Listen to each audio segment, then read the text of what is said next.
যারা অলরেডি যুক্ত হয়ে গেছে তারা একটু কমেন্ট করে জানিয়ে দাও তো সাউন্ড ক্লিয়ার আছে কিনা।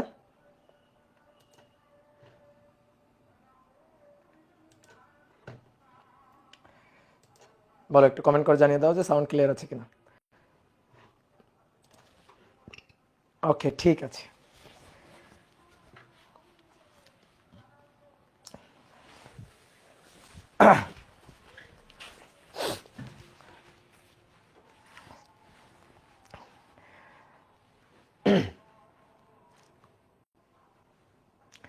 ওকে, তাহলে আমরা শুরু করি। চলো, আশা করি সবাই ভালো আছো, সবাই সুস্থ আছো।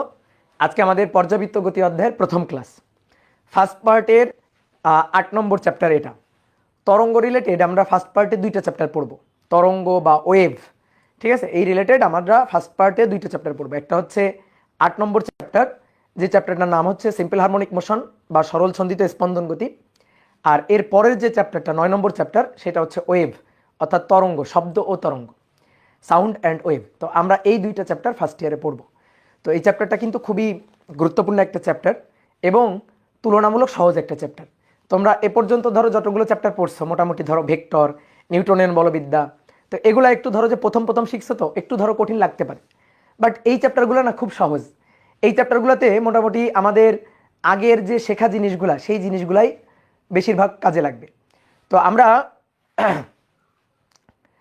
পর্যাবৃত্ত কোন পেপার? পর্যাবৃত্ত ফার্স্ট পেপারে। ঠিক আছে, ফার্স্ট পেপারে পর্যাবৃত্ত গতি। সাউন্ড ক্লিয়ার নেই? একটু কমেন্ট করো তো সাউন্ড ক্লিয়ার আছে কিনা। অনেকে বলতেছে সাউন্ডে প্রবলেম। Sound clear? ওকে। কারো যদি সমস্যা হয় একটু ঠিকঠাক করে আবার ঢুকো। সাউন্ড ক্লিয়ার আছে? ওকে, তো চলো আমরা শুরু করি। এই অধ্যায়টা কেন বেশি গুরুত্বপূর্ণ আমি তোমাদের একটু বলি। তোমরা ধরো যারা এখানে ধরো যে সাইকেলে অ্যাড আসো, তো তাদের অনেকেরই মেইন টার্গেট হচ্ছে ধরো ভবিষ্যতে ইঞ্জিনিয়ারিং। তো ভবিষ্যতে ইঞ্জিনিয়ারিং পড়তে গেলে, বিশেষ করে যদি তুমি, যেহেতু আমি ইলেকট্রিক্যাল ব্যাকগ্রাউন্ডে পড়াশোনা করছি, ইলেকট্রিক্যাল ইঞ্জিনিয়ারিং ব্যাকগ্রাউন্ডে পড়াশোনা করছি, তো আমরা দেখছি যে ইলেকট্রিক্যাল ইঞ্জিনিয়ারিং ব্যাকগ্রাউন্ডের পড়াশোনাতে সরল ছন্দিত স্পন্দন গতি এর আসলে অনেক বেশি ব্যবহার আছে। এই কারণে তোমরা ধরো যে শুধু ইলেকট্রিক্যাল ইঞ্জিনিয়ারিংয়ে এটা লাগবে এমনটা না, অন্যান্য অনেক ইঞ্জিনিয়ারিংয়ে ফিজিক্সের এই সরল ছন্দিত স্পন্দন গতির জ্ঞানটা কাজে লাগে। বিশেষ করে মেকানিক্যাল ইঞ্জিনিয়ার যাদের পড়াশোনা, তো তাদের ক্ষেত্রেও কিন্তু এই জিনিসটা কাজে লাগে। তো এই কারণে তুমি দেখবা যখন ইঞ্জিনিয়ারিংয়ে ভর্তি হবা, তোমার ফার্স্ট ইয়ারে দেখবা ফিজিক্স পড়াবে। তো ফার্স্ট ইয়ারে ফিজিক্সের, আমরা তো ধরো ফিজিক্সে ইন্টারমিডিয়েট ফিজিক্সে অনেকগুলো শাখার সাথে পরিচিত হব। আমরা অপটিক্স পড়বো, আমরা হচ্ছে তড়িৎ পড়বো, আমরা চুম্বক পড়বো, তারপরে হচ্ছে নিউক্লিয়ার ফিজিক্স পড়বো, আপেক্ষিকতা পড়বো, এরকম অনেক কিছুই তো আমরা পড়বো। তা আমাদের কিন্তু ওই ইঞ্জিনিয়ারিংয়ে যখন তুমি ফিজিক্সটা পড়ো, ইঞ্জিনিয়ারিংয়ের যে কোর্সটা থাকে ফিজিক্সের, বিশেষ করে ওই কোর্সে ফিজিক্সের কিন্তু সব টপিক থাকে না। ঠিক আছে, সবগুলো টপিক টাচ করা থাকে না। তো যে মানে ফিল্ডেই তুমি পড়াশোনা করো না কেন, ফিজিক্সের যে কোর্সটা তুমি ইঞ্জিনিয়ারিংয়ে পড়বা, তোমার একটা কোর্স কিন্তু ফিজিক্সের একটা কোর্স থাকবে। তো সেখানে দেখবা ওয়েভ, সিম্পল হারমোনিক মোশন, এইটা কিন্তু আছে। তো এইটা কেন কাজে লাগবে? এই যে ইলেকট্রিক্যাল ইঞ্জিনিয়ারিংয়ে যে ইলেকট্রিক্যাল সিগনাল, বিশেষ করে এসি সিগনাল যেগুলো, তো এই এসি সিগনালগুলো কিন্তু সিম্পল হারমোনিক মোশনের যে ইকুয়েশন, এই ইকুয়েশন ফলো করে। সিম্পল হারমোনিক মোশনের সরণের সমীকরণের মতোই কিন্তু ইলেকট্রিক্যাল সিগন্যাল বা ভোল্টেজ সিগন্যালের ইকুয়েশন হবে, ইলেকট্রিক্যাল কারেন্ট সিগন্যাল বা ভোল্টেজ সিগন্যাল এর ইকুয়েশন হবে। তো এই কারণে কিন্তু এই অধ্যায়টা বেশ গুরুত্বপূর্ণ। এই অধ্যায়ের জ্ঞানগুলো দেখবা তোমার পরবর্তীতেও কাজে লাগবে। তো আমি ধরে নিচ্ছি, ধরো তুমি কিছুই জানো না, একেবারে কিছুই পড়ো নাই, তোমার সিম্পল হারমোনিক মোশন বা পর্যাবৃত্ত গতি সম্পর্কে কোনো আইডিয়া নেই, তুমি ম্যাথমেটিক্যাল কোনো টার্মের সাথেই ওইভাবে পরিচিত না। আমি একেবারে তোমাকে শুরু থেকে, একেবারে একটা বাচ্চারা যেভাবে পড়াশোনা করে ওইভাবে একেবারে শুরু থেকে খুব সুন্দর করে প্রত্যেকটা ব্যাপার ভেঙে ভেঙে এখানে বুঝাই দিব। ঠিক আছে, যেহেতু এটা আমরা কি করতেছি, প্রথম পড়তেছি, এটা আমাদের অ্যাডমিশনের ক্লাস না, বা আমাদের এফআরবির ধরো যে ওয়ান শট ক্লাস টাইপেরও ক্লাস না, একেবারে ডিটেলস আমরা শিখব। তো এইখানে আমরা একেবারে শুরু থেকে ডিটেলস ওইভাবে আলোচনা করব। তো চলো আমরা শুরু করি।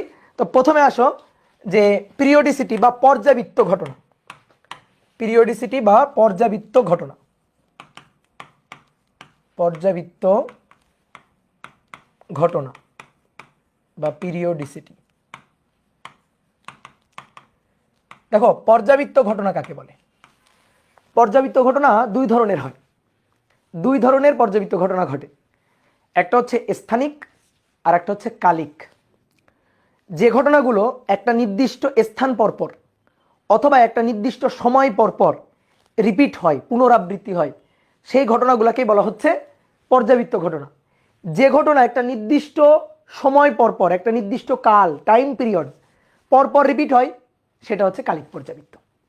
আর যে পর্যাবৃত্ত ঘটনা একটা নির্দিষ্ট স্থান বা একটা নির্দিষ্ট দূরত্ব পর পর রিপিট হয়, একটা ডিস্টেন্স ইন্টারভেলে রিপিট হয়, তো সেই ঘটনাটাকে বলা হয় হচ্ছে স্থানিক পর্যাবৃত্ত ঘটনা। তাহলে আসো আগে আমরা একটু পর্যাবৃত্ত ঘটনা তাহলে সংজ্ঞাটা লিখি। পর্যাবৃত্ত ঘটনা মানে পুনরাবৃত্তি হবে। তো কিসের হিসেবে পুনরাবৃত্তি হবে? সময়ের ইন্টারভেলে অথবা স্থান বা দূরত্বের ইন্টারভেলে। তাহলে যে সকল ঘটনা একটি নির্দিষ্ট সময় অথবা স্থান বা দূরত্বের বিরতিতে ঘটে, দূরত্বের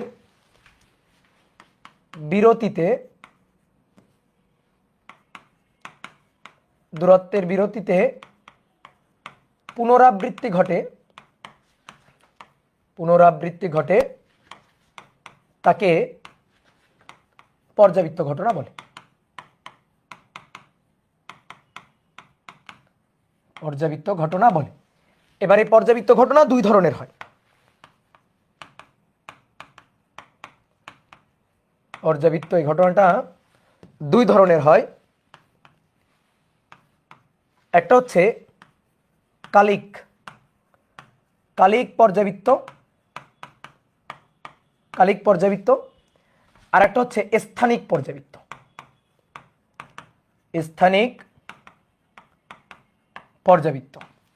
কালিক পর্যাবৃত্ত হচ্ছে কি নির্দিষ্ট কালিক পর্যাবৃত্ত হচ্ছে নির্দিষ্ট সময় পর পর পুনরাবৃত্তি হবে।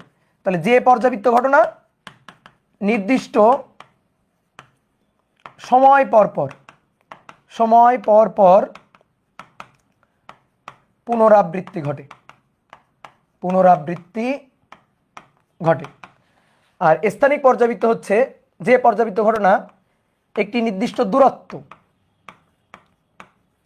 নির্দিষ্ট দূরত্ব বা স্থানের ব্যবধানে পুনরাবৃত্তি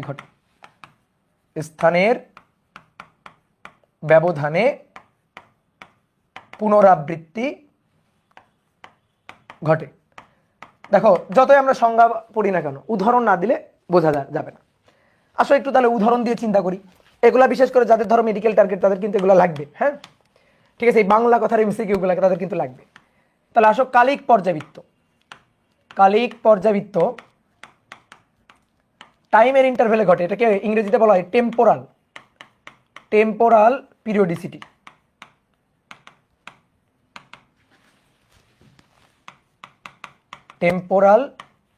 পিরিয়ডিসিটি। তো এবার আসো কিছু উদাহরণ আমরা চিন্তা করি। এরকম কিছু উদাহরণ, একটা নির্দিষ্ট টাইম ইন্টারভেলে ঘটনাটা ঘটবে। তো নিজে একটু চিন্তা করে ভাবো তো এরকম উদাহরণ জানো কিনা। হ্যাঁ, এরকম উদাহরণ হচ্ছে তোমার জন্মদিন, তাই না? তোমার জন্মদিন 365 দিন পর পর রিপিট হচ্ছে না? তাহলে একটা নির্দিষ্ট সময় পর পর রিপিট হচ্ছে। তারপরে ধরো সপ্তাহে শুক্রবার, তাই না? সপ্তাহে শুক্রবার 7 দিন পর পর একটা নির্দিষ্ট সময় পর পর ব্যাপারটা রিপিট হচ্ছে, তাই তো? তারপরে তুমি মনে করো যে ঘড়ির কাঁটা, ঠিক আছে, ঘড়িতে যে সময়টা ধরো সকাল 6টা বাজে, তো সকাল 6টা বাজে, সেই সকাল 6টা আবার একটা নির্দিষ্ট টাইম ইন্টারভাল পর আবার কিন্তু সকাল 6টা বাজতেছে। তারপরে সূর্যের চারপাশে পৃথিবীর ঘূর্ণন, সূর্যের চারপাশে যে পৃথিবী ঘুরে আসতে কত সময় লাগে? 365 দিন। তাহলে ব্যাপারটা 365 দিন পর পর রিপিট হচ্ছে। তাহলে কিসে রিপিট হচ্ছে? কোনটা ব্যবধানে, কোন জিনিসটা ব্যবধানে রিপিট হচ্ছে? সময় ব্যবধান, একটা নির্দিষ্ট টাইম ইন্টারভেলে বারবার রিপিট হচ্ছে। তাহলে এর জন্য এই যে কালিক পর্যাবৃত্ত, এর জন্য যে জিনিসটা লাগবে সেটা হচ্ছে একটা টাইম ইন্টারভেল লাগবে। বোঝা গেছে? তাহলে আমরা একটু উদাহরণগুলো লিখে ফেলি। উদাহরণ ধরো 1, যে পৃথিবীর সূর্যের চারপাশে ঘূর্ণন, সূর্যের চারপাশে প্রদক্ষিণ, চারপাশে প্রদক্ষিণ। এই যে পৃথিবীর সূর্যের চারপাশে যে প্রদক্ষিণ করতেছে এর জন্য যে টাইম ইন্টারভ্যাল টাইমটা কত 365 দিন, 365 দিন। তারপরে ধরো যে সপ্তাহে শুক্রবার, সপ্তাহে শুক্রবার 7 দিন পর পর শুক্রবার আসতেছে, তাহলে এখানে এই যে টাইম ইন্টারভ্যালটা হচ্ছে টি হচ্ছে 7 ডেজ, 7 দিন পর পর শুক্রবারটা আবার আসতেছে, তাই না? ঠিক আছে, তাহলে টাইম ইন্টারভ্যাল এটা। তারপরে মনে করো তোমার জন্মদিন, তোমার জন্মদিন,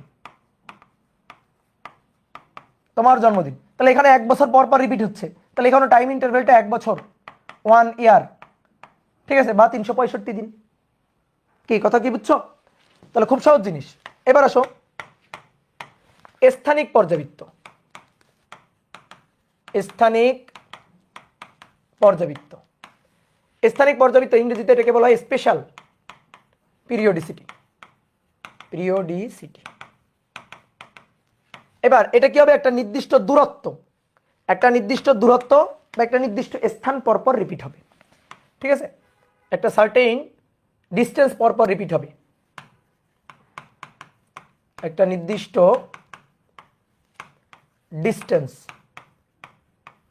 ডিস্টেন্স ইন্টারভ্যালে রিপিট হবে, ঠিক আছে। এবার এরকম উদাহরণ বলো তো দু একটা, দেখি তোমাদের কাছ থেকে শুনি, বলো এরকম দু একটা উদাহরণ বলো তো। দেখো আমি একটা খুব সুন্দর উদাহরণ বলি, তুমি দেখবা বৈদ্যুতিক খুঁটি, রাস্তার পাশ দিয়ে যখন যাবা দেখবা বৈদ্যুতিক খুঁটি একটা নির্দিষ্ট দূরত্ব পর পর পর পর পর পর বসানো থাকে না? কি কথা বুঝছো?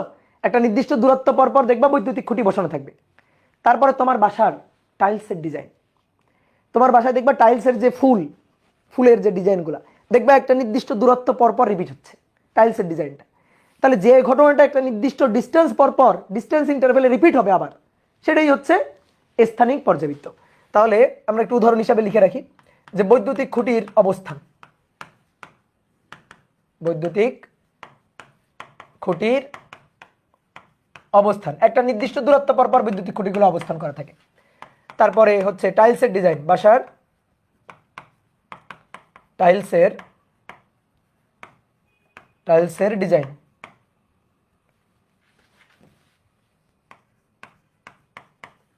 ঠিক আছে, এইগুলো হচ্ছে স্থানিক পর্যাবৃত্ত। এবার শুন, আমরা স্থানিক পর্যাবৃত্তটা নিয়ে আলোচনা করব না এখানে, আমরা আলোচনা করব কালিক পর্যাবৃত্ত, অর্থাৎ যে ঘটনা একটা নির্দিষ্ট টাইম ইন্টারভ্যালে রিপিট হয় সেইটা নিয়ে আমরা আলোচনা করব, কালিক পর্যাবৃত্ত। তো এবার আসো গতি, পর্যাবৃত্ত গতি। তাহলে কোন বস্তু কণার গতিপথ, ধরো একটা পর্যাবৃত্ত ঘটনা ঘটাচ্ছে এরকম একটা বস্তু, তাহলে তার গতিটাকে আমরা বলবো পর্যাবৃত্ত গতি। তাহলে ধরো কোনো বস্তু কণার গতিপথ এমন হয় যে সে একটা নির্দিষ্ট সময় পর পর গতিপথের কোনো একটা নির্দিষ্ট বিন্দুকে একই দিক থেকে অতিক্রম করবে, একই দিক থেকে বারবার অতিক্রম করবে, রিপিট করবে, তাহলে সেই বস্তুর গতিকে বলা হচ্ছে পর্যাবৃত্ত গতি। তাহলে চলো এবার পর্যাবৃত্ত গতিটা শিখি, যে পর্যাবৃত্ত গতি কাকে বলে। তাহলে পর্যাবৃত্ত গতি বা পিরিয়ডিক মোশন, পিরিয়ডিক মোশন। অনেক বলতে ভাই আপনি তো বলছেন এই অধ্যায় পড়বো হচ্ছে সরল ছন্দিত স্পন্দন, সেটা কই আসতেছি। সরল ছন্দিত স্পন্দন তোমার বুঝতে গেলে সিম্পল হারমোনিক মোশন, সরল ছন্দিত স্পন্দন, সংক্ষেপে এটাকে বলা হয় সিম্পল হারমোনিক মোশন, প্রকাশ করা হয় সংক্ষেপে SHM দিয়ে, SHM পার্টিকেল মানে সরল ছন্দিত স্পন্দন সম্পন্ন কণা। তো সরল ছন্দিত স্পন্দন গতি ভাই এটা বুঝতে গেলে তোমার আগে এটা ভালো করে বুঝতে হবে, পিরিয়ডিক মোশন ভালো করে বুঝতে হবে, পর্যাবৃত্ত গতি ভালো করে বুঝতে হবে, কারণ সরল ছন্দিত স্পন্দন গতি এক ধরনের পর্যাবৃত্ত গতি। তা আগে আমাদের পর্যাবৃত্ত গতিটা ভালো করে বুঝতে হবে। তো পর্যাবৃত্ত গতিটা কি? যদি কোনো বস্তু কণার গতিপথ এমন হয়, একটা গতিশীল বস্তু, সেই গতিশীল বস্তু কণার গতিপথ এমন হবে সে কি করবে, তার গতিপথের কোনো একটা বিন্দুকে নির্দিষ্ট সময় পরপর, ঠিক আছে, খুব ইম্পর্টেন্ট কথাই হচ্ছে এটা, নির্দিষ্ট সময় পরপর একই দিক থেকে অতিক্রম করবে, একই দিক থেকে অতিক্রম করতে হবে, না হলে কিন্তু পর্যাবৃত্ত গতি হবে না। তাহলে দুইটা ইম্পর্টেন্ট কথা, একটা নির্দিষ্ট সময় পরপর গতিপথের কোনো একটা বিন্দুকে একই দিক থেকে অতিক্রম, নির্দিষ্ট সময় পরপর একই দিক থেকে অতিক্রম করতে হবে, তাহলে সেই বস্তুর গতিকে বলা হচ্ছে পর্যাবৃত্ত গতি। কি ক্লিয়ার? তাহলে আসো আমরা একটু সংজ্ঞাটা লিখি, ঠিক আছে, সংজ্ঞা দেখে দেখে তো মানে লেখার কিছু নাই, তুমি নিজের মতো করে লিখবে সংজ্ঞা বুঝে বুঝে, যে যদি কোনো যদি কোনো বস্তু কণার, আচ্ছা ধরো সংজ্ঞা আমি লিখতেছি না, আগে দেখি একটা উদাহরণ দেখি। যেমন উদাহরণ কি, উদাহরণ হচ্ছে ঘড়ির কাঁটার গতি। যেমন তুমি দেখো এটা হচ্ছে একটা ঘড়ি, ঘড়ির এখানে হচ্ছে 12টা, এখানে 3টা, এখানে 6টা, এখানে 9টা, তাহলে এভাবে লেখা আছে সংখ্যাগুলা। এবার মনে করো ঘড়ির একটা কাঁটা, ধরো এই হচ্ছে ঘড়ির বড় কাঁটাটা, ধরো সেকেন্ডের কাঁটা, সেকেন্ডের কাঁটা 12-র সোজাসুজি আছে। এবার সেকেন্ডের কাঁটাটা এদিক দিয়ে ঘুরবে, তাহলে আমি মনে করো এই যে 12 এটাকে একটা পয়েন্ট চিন্তা করলাম যে এইটা হচ্ছে একটা বিন্দু। এবার এই ঘড়ির কাঁটাটা ঘুরছে, এভাবে ঘুরে আসবে, তো সেকেন্ডের কাঁটাটা এটা ঘুরে গিয়ে আবার এই 12-র কাছে কখন পৌঁছাবে, কত সময় পর পৌঁছাবে বলো? সেকেন্ডের কাঁটা, তাহলে সেকেন্ডের কাঁটা 60 সেকেন্ড, তাই না? 60 সেকেন্ড মানে 1 মিনিট, তাহলে 1 মিনিট পর পর 60 সেকেন্ড বা 1 মিনিট, এই টাইম ইন্টারভেল পর পর, এই সময় ব্যবধান পর পর এই বিন্দুটাকে একই দিক থেকে অতিক্রম করে যাবে না, দেখো তো এইভাবে ঘুরে আসবে, ঘুরে এসে এইভাবে অতিক্রম করে যাবে, আবার 1 মিনিট পর 60 সেকেন্ড পর আবার এদিক থেকে অতিক্রম করবে, আবার ঘুরে এসে 60 সেকেন্ড পর এই বিন্দুটাকে এদিক থেকে অতিক্রম করবে, করবে না? তাহলে এই বস্তুটার গতি, এই যে ঘড়ির কাঁটার গতিটাই একটা পর্যাবৃত্ত গতি। ঘড়ির কাঁটা সেকেন্ডের কাঁটা হোক, মিনিটের কাঁটা হোক, ঘন্টার কাঁটা হোক, এর গতিটাই হচ্ছে একটা পর্যাবৃত্ত গতি। তাহলে এবার তুমি উদাহরণটা তোমার মাথায় রাখো, মাথায় সেট করো উদাহরণটা, দেন তুমি এবার ডেফিনেশনটা লেখো, সংজ্ঞাটা লেখো, যে যদি কোনো বস্তু কণার গতিপথ এমন হয় যে তা গতিপথের কোনো নির্দিষ্ট বিন্দুকে নির্দিষ্ট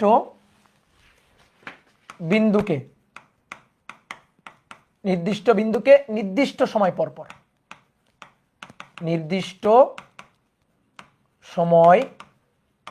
পর this is the time interval, নির্দিষ্ট সময় পর পর একই দিক থেকে অতিক্রম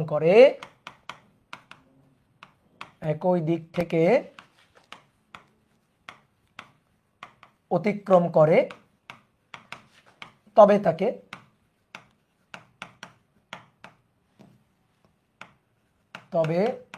তাকে পর্যাবৃত্ত গতি বা পিরিয়ডিক মোশন বলে। পর্যাবৃত্ত গতি বা পিরিয়ডিক মোশন বলে, এটা হচ্ছে পর্যাবৃত্ত গতির সংজ্ঞা। তাহলে এখান থেকে এই যে উদাহরণটা অলরেডি আমরা দেখলাম, তাহলে এবার কিছু বৈশিষ্ট্য লিখে ফেলি তো। তাহলে গতিপথের কোনো নির্দিষ্ট বিন্দুকে নির্দিষ্ট সময় পর পর একই দিক থেকে অতিক্রম, তাহলে আমরা এখান থেকে এই সংজ্ঞা তো বুঝলাম, তাহলে এখান থেকে কিছু বৈশিষ্ট্য লিখে ফেলি। তাহলে বৈশিষ্ট্য হচ্ছে টাইম ইন্টারভ্যাল থাকতে হবে, একটি নির্দিষ্ট সময় পর পর, নির্দিষ্ট সময় বিরতিতে, এই নির্দিষ্ট সময় বিরতি, দিস ইজ টাইম ইন্টারভেল।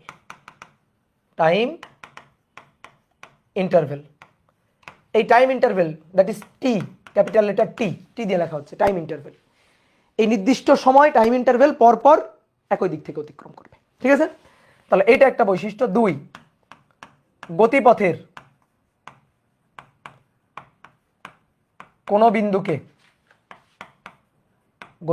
কোনো বিন্দুকে একই দিক থেকে, এই নির্দিষ্ট সময় পর পর একই দিক হতে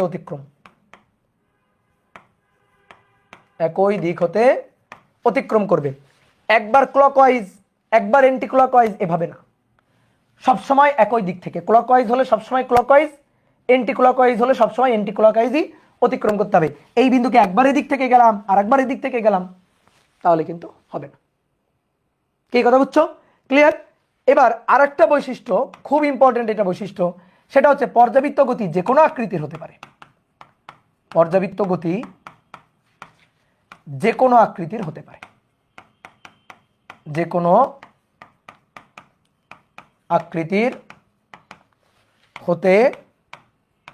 হতে পারে, ঠিক আছে? যে কোনো আকৃতির হতে পারে মানে ত্রিভুজ আকৃতি হতে পারে, হ্যাঁ, বৃত্তাকার হতে পারে, হ্যাঁ, উপবৃত্তাকার হতে পারে, হ্যাঁ, ধরো বৃত্তাকার হতে পারে, উপবৃত্তাকার হতে পারে, বৃত্তাকার, উপবৃত্তাকার, ত্রিভুজ আকৃতি, চতুর্ভুজ আকৃতি, সরল রৈখিক, সরল রৈখিক হতে পারে? উত্তর হচ্ছে হ্যাঁ, যে কোনো আকৃতির হতে পারে। ঠিক আছে, যে কোনো আকৃতির হতে পারে। এবার কথা হচ্ছে ভাই ঘড়ির কাঁটার গতি বৃত্তাকার, এটা নয় তো বুঝলাম যে হ্যাঁ গতিটা বৃত্তাকার গতি, গতিপথের কোন একটা বিন্দুকে একটা নির্দিষ্ট টাইম ইন্টারভেল পর পর একই দিক থেকে অতিক্রম করছে, ভাই এটা বুঝলাম। তো উপবৃত্তাকার কেমনে হয়? কেন উপবৃত্তাকারের উদাহরণ নাই তোমার কাছে? বলো, উপবৃত্তাকারের উদাহরণ কি নাই তোমার কাছে? ভাবো তো, পর্যাবৃত্ত গতির উদাহরণ। চোখ কান খুলে তাকাও, আশেপাশে চোখ কান খুলে তাকাও, চিন্তা করো যে উপবৃত্তাকার গতি নাই। আছে কি? পৃথিবীর চারপাশে স্যাটেলাইটের ঘূর্ণন বা চাঁদের ঘূর্ণন, অথবা সূর্যের চারপাশে পৃথিবী সহ অন্যান্য গ্রহগুলোর ঘূর্ণন। এটা হচ্ছে সূর্য। সূর্য তো সূর্যের চারপাশে যখন গ্রহগুলো আবর্তিত হচ্ছে, এই পথটা কি পুরোপুরি এরকম বৃত্তাকার? উত্তর হচ্ছে না। তাহলে পথটা কেমন? পথটা উপবৃত্তাকার। পথটা এরকম উপবৃত্তাকার পথ, তাই না? এরকম উপবৃত্তাকার পথ। তাহলে এই উপবৃত্ত পথে গ্রহগুলা পৃথিবী সহ অন্যান্য গ্রহগুলা আবর্তিত হচ্ছে। এই যেটা হচ্ছে সূর্য, এটা হচ্ছে সূর্য, সূর্যের চারপাশে গ্রহগুলা উপবৃত্তাকার কক্ষপথে, এরকম উপবৃত্তাকার কক্ষপথে আবর্তিত হচ্ছে। তাহলে কক্ষপথে, উপবৃত্তাকার কক্ষপথে যদি আবর্তিত হয়, ধরো এই কক্ষপথের উপর কোনো একটা পয়েন্ট আমি নির্ধারণ করে দিলাম, ধরো কোনো একটা পয়েন্ট হচ্ছে এ, ধরো এই পয়েন্টটা, যে এই একটা পয়েন্ট আমি নির্ধারণ করলাম, এই পয়েন্ট হচ্ছে এ পয়েন্ট। তাহলে তুমি দেখো তো, পৃথিবী সূর্যের চারপাশে ঘুরতে ঘুরতে, সূর্যের চারপাশে ঘোরার সময় এই এ বিন্দুটাকে এদিক থেকে অতিক্রম করলো। অতিক্রম করার পরে এই কক্ষপথে ঘুরে ঘুরে ঘুরে ঘুরে আবার যখন এখানে আসবে, বলো কতদিন পর আসবে? কতদিন? নির্দিষ্ট সময় পর পর আছে, সেই নির্দিষ্ট সময় 365 দিন। তো নির্দিষ্ট সময় পর পর এই বিন্দুটাকে দেখো একই দিক থেকে অতিক্রম করতেছে না? পথটা কেমন? উপবৃত্তাকার। তাহলে এটা হচ্ছে উপবৃত্তাকার পর্যাবৃত্ত গতি। উপবৃত্তাকার পর্যাবৃত্ত গতি, ঠিক আছে? ওকে, এবার ধরো এমন যদি করা হয়, মনে করো একটা ত্রিভুজ, একটা ত্রিভুজ আকৃতির পথ আছে, ত্রিভুজ আকৃতির একটা পথ। মনে করো দেখবা বিভিন্ন কম্পিটিশনে লাইন ফলোয়িং রোবট দিয়ে বিভিন্ন ইউনিভার্সিটিতে কম্পিটিশন হয়। যেরকম একটা লাইন করা থাকে, ওই লাইনের উপর দিয়ে ধরো রোবট ঘুরবে, রোবট রোবট গাড়ি, ছোট ছোট গাড়ি, এই গাড়িগুলো এই লাইন ফলো করে এর উপর দিয়ে যাবে। বিভিন্ন ইউনিভার্সিটিতে এরকম কম্পিটিশন হয়। তো মনে করো এরকম একটা লাইন করা হয়েছে ত্রিভুজ আকৃতি। এবার ধরো একটা ছোট্ট গাড়ি, ঠিক আছে, একটা ছোট্ট কণা, সেই কণাটাকে এই এই পথের উপর দিয়ে এভাবে চলতে বলা হয়েছে। তো কণাটা ওভাবে চলতেছে একটা নির্দিষ্ট স্পিডে, একটা নির্দিষ্ট গতি নিয়ে এই পথ বরাবর এইভাবে এইভাবে ঘুরে আসতেছে, ঠিক আছে? এই পথ বরাবর এভাবে এভাবে ঘুরে ঘুরে ঘুরে ঘুরে ঘুরে ঘুরে আসতেছে। এবার তুমি গতিপথের একটা নির্দিষ্ট পয়েন্ট চিন্তা করো, ধরো গতিপথের একটা নির্দিষ্ট পয়েন্ট, ধরো এই পয়েন্টটা চিন্তা করো, ধরো এটা হচ্ছে এই পয়েন্ট। তাহলে সেই এ পয়েন্টটাকে এই কণাটা এইভাবে ঘুরে এসে একই স্পিডে যাচ্ছে, কখনো দ্রুত কখনো ধীরে, এরকম না, সবসময় একই স্পিডে এভাবে ঘুরে আসছে, এইভাবে ঘুরে ঘুরে ঘুরে ঘুরে ঘুরে ঘুরে আসছে। তাহলে এই এ বিন্দুটাকে দেখো তো একই দিক থেকে একটা নির্দিষ্ট সময় পর পর অতিক্রম করে যাচ্ছে না? তো এখান থেকে ঘুরে এই পর্যন্ত আসতে ধরো যে সময়টা লাগে সেই সময়টা হচ্ছে টাইম পিরিয়ড টি। তাহলে এই টি সময় পর পর এই বিন্দুটাকে একই দিক থেকে অতিক্রম করছে না? বলো, সবসময় বৃত্তাকার হইতে হবে এমন কোনো কথা আছে? আমার যদি শর্তগুলা মানে, এই তিনটা শর্ত যদি মানে, বিশেষ করে এই প্রথম দুইটা শর্ত যদি মানে, যে একটা নির্দিষ্ট সময় পর পর এবং একই দিক থেকে গতিপথের কোনো একটা বিন্দুকে অতিক্রম করে যাবে, তাহলেই তো হয়ে যাচ্ছে। তো সেটা হচ্ছে কিনা, সেটা এখানে হচ্ছে কিনা? হচ্ছে। তাহলে এই গতিটা হচ্ছে একটা পর্যাবৃত্ত গতি। তা আকৃতি কেমন হলো? ত্রিভুজ আকৃতি হলো, তাহলে এটাও কিন্তু পর্যাবৃত্ত গতি হলো। ঠিক একইভাবে মনে করো একটা চতুর্ভুজ, একটা চতুর্ভুজ, তুমি একটা চতুর্ভুজের উপর দিয়ে ধরো একটা কণাকে মুভ করাচ্ছ একই স্পিডে, ধরো একটা গাড়ি, হ্যাঁ, ছোট একটা লাইন ফলোয়িং রোবট গাড়ি, সেটা এই পথের উপর দিয়ে এইভাবে ঘুরে আসতেছে। তাহলে সেম একইভাবে গতিপথের কোনো একটা বিন্দু, ধরো এই বিন্দু, সেই এই বিন্দুটাকে একটা নির্দিষ্ট সময় পর পর, নির্দিষ্ট সময় পর পর এই কণাটা একই দিক থেকে অতিক্রম করতেছে, যেহেতু এইভাবে ঘুরছে, এইভাবে যেহেতু ঘুরছে, তাহলে একই দিক থেকে অতিক্রম করে যাচ্ছে। তাহলে নির্দিষ্ট সময় পর পর একই দিক থেকে অতিক্রম করলে এটাও পর্যাবৃত্ত গতি। এবার কথা হচ্ছে কি ভাই, আঁকাবাঁকা পথ হইতে পারে? আঁকাবাঁকা পথ হইতে পারে, হ্যাঁ আঁকাবাঁকা পথ হইতে পারে। ধরো এরকম একটা আঁকাবাঁকা পথ, এই এই এরকম একটা আঁকাবাঁকা পথ, এই পথের উপর দিয়ে এই কণাটা ধরো এই বরাবর যাচ্ছে, এইভাবে এই কণাটা এই বরাবর চলতেছে, ঠিক আছে, এইভাবে ঘুরে আসতেছে এইভাবে। তাহলে এইভাবে এই কণাটা চলতেছে। তাহলে গতিপথের কোনো একটা বিন্দু ধরি, ধরো এটা একটা এ বিন্দু, তাহলে সে এই বিন্দুটাকে এদিক থেকে এসে এই যে অতিক্রম করে গেল, যার পরে আবার ঘুরে একটা টাইম পিরিয়ড টি সময় পর আবার ওই গতিপথের ওই বিন্দুটাকে একই দিক থেকে অতিক্রম করছে। ঠিক আছে, তাহলে এইটাও কিন্তু একটা পর্যাবৃত্ত গতি। তাহলে আমরা কি বলছিলাম, পর্যাবৃত্ত গতি যে কোনো আকৃতির হতে পারে। সরল রৈখিক আকৃতির কি হতে পারে? পর্যাবৃত্ত গতি, পর্যাবৃত্ত গতি যে কোনো আকৃতির হতে পারে। তো সেটা আমরা দেখালাম। এবার এর মধ্যে একটা প্রশ্ন কি উঠছে, সরল রৈখিক কি হতে পারে? উত্তর হচ্ছে হ্যাঁ, সরল রৈখিকও হতে পারে।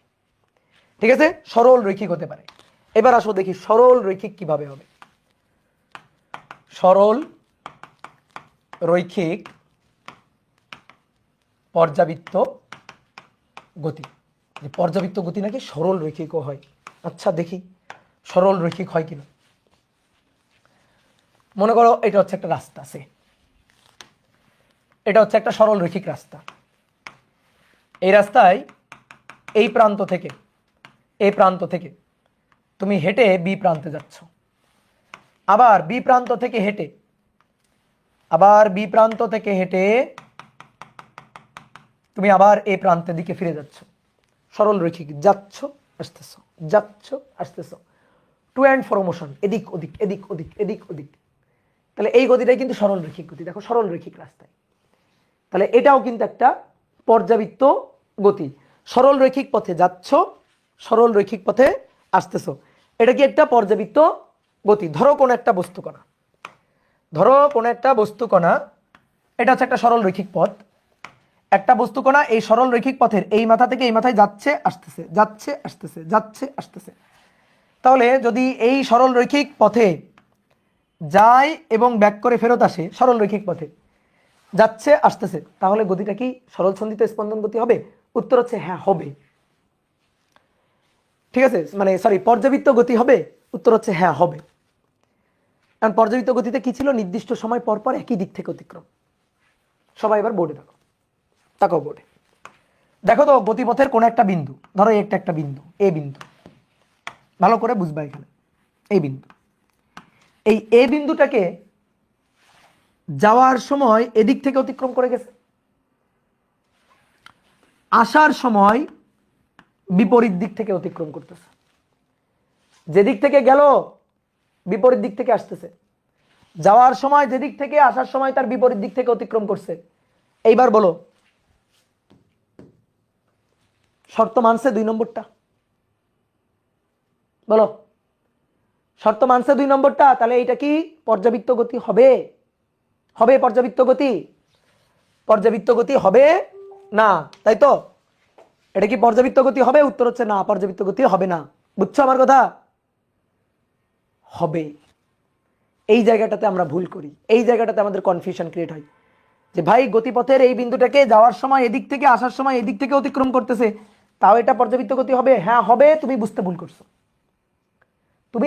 করছো। তুমি খালি ভাবতেছো কোনো একটা গতিপথের কোনো একটা বিন্দুকে একই দিক থেকে, তার আগে যে একটা কথা আছে ওইটা তুমি ভালো করে কানের মধ্যে ঢুকাচ্ছ না। গতিপথের কোনো একটা বিন্দুকে একই দিক থেকে অতিক্রম করবে, কিন্তু তার আগে কি বলা আছে? আগে বলা আছে নির্দিষ্ট সময় পর পর। এইটা তো আগে শোনো, নির্দিষ্ট সময় পর পর একই দিক থেকে, সেই নির্দিষ্ট সময়টা কি? Time interval. তুমি আমাকে বুঝাও যে কোনো একটা বস্তু সরল রৈখিক পথে যাচ্ছে আসতেছে, সরল রৈখিক পথে, হ্যাঁ। তো ধরো এরকম একটা দাগ দিলে মানে যাচ্ছে আসতেছে তো বোঝাটা খুব ডিফিকাল্ট হয়ে যায়। এই কারণে আমরা ধরো ছোট্ট এরকম 2টা দাগ দিয়ে বুঝাচ্ছি আর কি। এই যে যাচ্ছে আসতেছে, ধরে নেওয়া এটা সরল রৈখিক। তাহলে তুমি আমাকে একটু টাইম পিরিয়ডটা দেখাও তো। আগে টাইম পিরিয়ড দেখো। আমি এইখান থেকে গেলাম, আবার ব্যাক করে এই যে ফেরত গেলাম, টাইম পিরিয়ড কমপ্লিট করলাম, দিস ইজ টাইম পিরিয়ড টি। তাহলে গেলাম এবং আসলাম মিলে টাইম পিরিয়ড আগে বুঝতে হবে, যে সময় ব্যবধানটাকে বুঝতে হবে, টাইম ইন্টারভেলটা বুঝতে হবে, যে এখান থেকে এখানে গেল, এটা কি টাইম পিরিয়ড টি? উত্তর হচ্ছে না, এটা টাইম পিরিয়ড টি না। অথবা এখান থেকে এখানে আসলো, এটা কি টাইম পিরিয়ড টি? উত্তর হচ্ছে না। তাহলে টাইম পিরিয়ডটা কোনটা? টাইম পিরিয়ড হচ্ছে যাবে আসবে, দুইটা মিলে, যাবে এবং আসবে। এখান থেকে এখানে গেল এবং ফেরত আসলো, এই যে সময়টা, এটাই হচ্ছে টাইম পিরিয়ড টি। যাওয়া প্লাস আসা, যাওয়া প্লাস আসা দুটো মিলে টাইম পিরিয়ড টি। ঠিক আছে, তাহলে টিটা আগে ভালো করে বুঝতে হবে যে টাইম পিরিয়ড কোনটা, নির্দিষ্ট সময় ব্যবধান কোনটা। এইবার আসো, নির্দিষ্ট সময় ব্যবধান পর পর, ধরো এটা হচ্ছে গতিপথের একটা বিন্দু এ, নির্দিষ্ট সময় পর পর। তাহলে এখান থেকে দেখো যাওয়ার সময় এই যে অতিক্রম করে গেল, যাওয়ার সময় অতিক্রম করে গেল, যাওয়ার সময় এই বিন্দুটাকে অতিক্রম করে গেল, গেল গিয়ে আবার আবার ফেরত আসতেছে এখানে, এই যে, তাহলে এদিক থেকে বলা যাবে না, কেন? টাইম পিরিয়ডই তো হয়নি। তুমি কি করছো, এই যে ভাই দেখেন এদিক থেকে যাচ্ছে যাচ্ছে যাচ্ছে, এই যে এখানে আসলো, এই টাইম পিরিয়ড হলো। আবার এখানে না আসলে টাইম পিরিয়ড হবে? তো টাইম পিরিয়ডই হয়। তাহলে যাচ্ছে আবার বিপরীত দিক থেকে, এই দেখেন যাওয়ার সময় এদিক থেকে, আসার সময় এদিক থেকে, এটা তো বলা যাবে না। আগে টাইম পিরিয়ড হোক, আগে টাইম পিরিয়ডটা কমপ্লিট করো। তাহলে টাইম পিরিয়ড কমপ্লিট করো, এখান থেকে এখানে যাবে, গিয়ে আবার এখানে আসবে, এই দিস ইজ টাইম পিরিয়ড। তাহলে টাইম পিরিয়ড হলো, সেই টাইম পিরিয়ড পর এই বিন্দুটাকে দেখো আবার যাচ্ছে, আবার যাচ্ছে। ধরো এই যে একটা রাস্তা, যদি এখনো বুঝতে না পারো, দেখো এইটা একটা রাস্তা, সরল রৈখিক রাস্তা। এই রাস্তার মাঝে এখানে একটা গাছ আছে, ঠিক আছে, এই যে গাছ। এবার আমি এখান থেকে হেঁটে হেঁটে যাব, এখান থেকে এই পর্যন্ত যাব। তা আমি এখান থেকে যাওয়ার সময় গাছটাকে এদিক থেকে অতিক্রম করে গেছি, দেখো যাওয়ার সময় গাছটাকে এইভাবে অতিক্রম করে গেলাম। এবার আমি আসি এখানে, দেখো আমার মাথাটা এখানে। এবার আমি আবার যাচ্ছি না, তাহলে তখন গাছটাকে এদিক থেকে অতিক্রম করতেছি না? এই যে যাচ্ছি, এদিক থেকে অতিক্রম করতেছি না? উত্তর হচ্ছে না। যে ভাই অতিক্রম করতেছেন এদিক থেকে, ঠিক আছে, কিন্তু টাইম পিরিয়ড তো হয় নাই। আগে টাইম পিরিয়ডটা কমপ্লিট করেন, টাইম পিরিয়ডটা কমপ্লিট করেন। এই যে যাচ্ছেন, এই গাছটাকে অতিক্রম করে গেছেন, যাচ্ছেন, যাওয়ার সময় এদিক থেকে, এবার আসেন, আসেন আবার এই জায়গায় আসেন, এখান থেকে ঘুরে আবার এই জায়গায় আসেন, এই জায়গায় আসলে টাইম পিরিয়ড টি কমপ্লিট হবে, টি কমপ্লিট হলো। এবার এই টি সময় পর দেখেন আবারই যাচ্ছেন, আবার ঘুরে আসেন, টি কমপ্লিট করেন, তারপরে দেখেন আবার যাচ্ছেন। তাহলে টি সময় পর পর আমি খালি যাচ্ছি যাচ্ছি, টি সময় পর পর ঘুরে এসে টি কমপ্লিট করলাম, তারপরে তো আমি আবার যাচ্ছি। তাহলে টি সময় পর পর দেখো একই দিক থেকে, টি সময় পর পর একই দিক থেকে। তুমি যে বলতেছো এই গাছটাকে অতিক্রম, দেখো যখন বলবা যে ভাই যাওয়ার সময় এদিক থেকে, আসার সময় এদিক থেকে, তাহলে কি হইলো? পুরো যাওয়া আসা মিলে যে টাইমটা হলো টি, সেই টি এর অর্ধেক সময় যেদিকে, বাকি অর্ধেক সময় পূর্বগতির বিপরীত দিকে। বুঝা গেছে? পুরো টাইম পিরিয়ডটা টি, তার অর্ধেক সময় যেদিকে, বাকি অর্ধেক সময় পূর্বগতির বিপরীত দিকে, কিন্তু টি সময় পরপর একই দিকে, টি সময় পরপর একই দিকে। ঠিক আছে, তাহলে T/2 সময় যেদিকে, বাকি T/2 সময় পূর্বগতির বিপরীত দিকে, পূর্বগতির বিপরীতে। এটা সত্যি, এটা সত্যি যে T/2 সময় যেদিকে ছিলাম যাচ্ছিলাম, বাকি T/2 সময়ে ফিরে আসতেছিলাম। তাহলে T/2 সময় যেদিকে, বাকি T/2 সময়, ইয়েস অবভিয়াসলি পূর্বগতির বিপরীত দিকে। কিন্তু কিন্তু টি সময় পরপর একই দিকে, কিন্তু টি সময় পরপর একই দিকে। তাহলে টি সময় পরপর যদি একই দিকে হয়, টি সময় পরপর যদি গতিপথের কোনো একটা বিন্দুকে একই দিক থেকে অতিক্রম করি, তাহলে সেটা তো অবশ্যই পর্যাবৃত্ত গতি। ঠিক আছে, তাহলে সেটা অবশ্যই পর্যাবৃত্ত গতি। তাহলে বোঝা গেছে? তাহলে আরেকবার ছোট্ট করে বলি, দেখো এখান থেকে গিয়ে আবার ফেরত আসার এই সময়টা পর্যায়কাল টি। এই টি সময় পর তুমি এই গাছটাকে দেখো অতিক্রম করতেছো, এই দিক থেকে যাচ্ছ খালি। আমি বললাম টি সময় পর পর তুমি এই গাছটাকে কিভাবে অতিক্রম করতেছো, টি সময় পর। তাহলে তুমি দেখো যাওয়ার সময় এদিক থেকে অতিক্রম করছো, আবার ঘুরে আসার সময় এদিক থেকে বলা যাবে না, কারণ এখনো টি কমপ্লিট হয়নি, পর্যায়কাল কমপ্লিট হয়নি। তাহলে ঘুরে এখানে আসো, পর্যায়কাল কমপ্লিট করো। দেখো এই পর্যায়কাল কমপ্লিট করার পর পর তুমি একই দিক থেকে অতিক্রম করতেছো। তাহলে এই হচ্ছে জিনিসটা।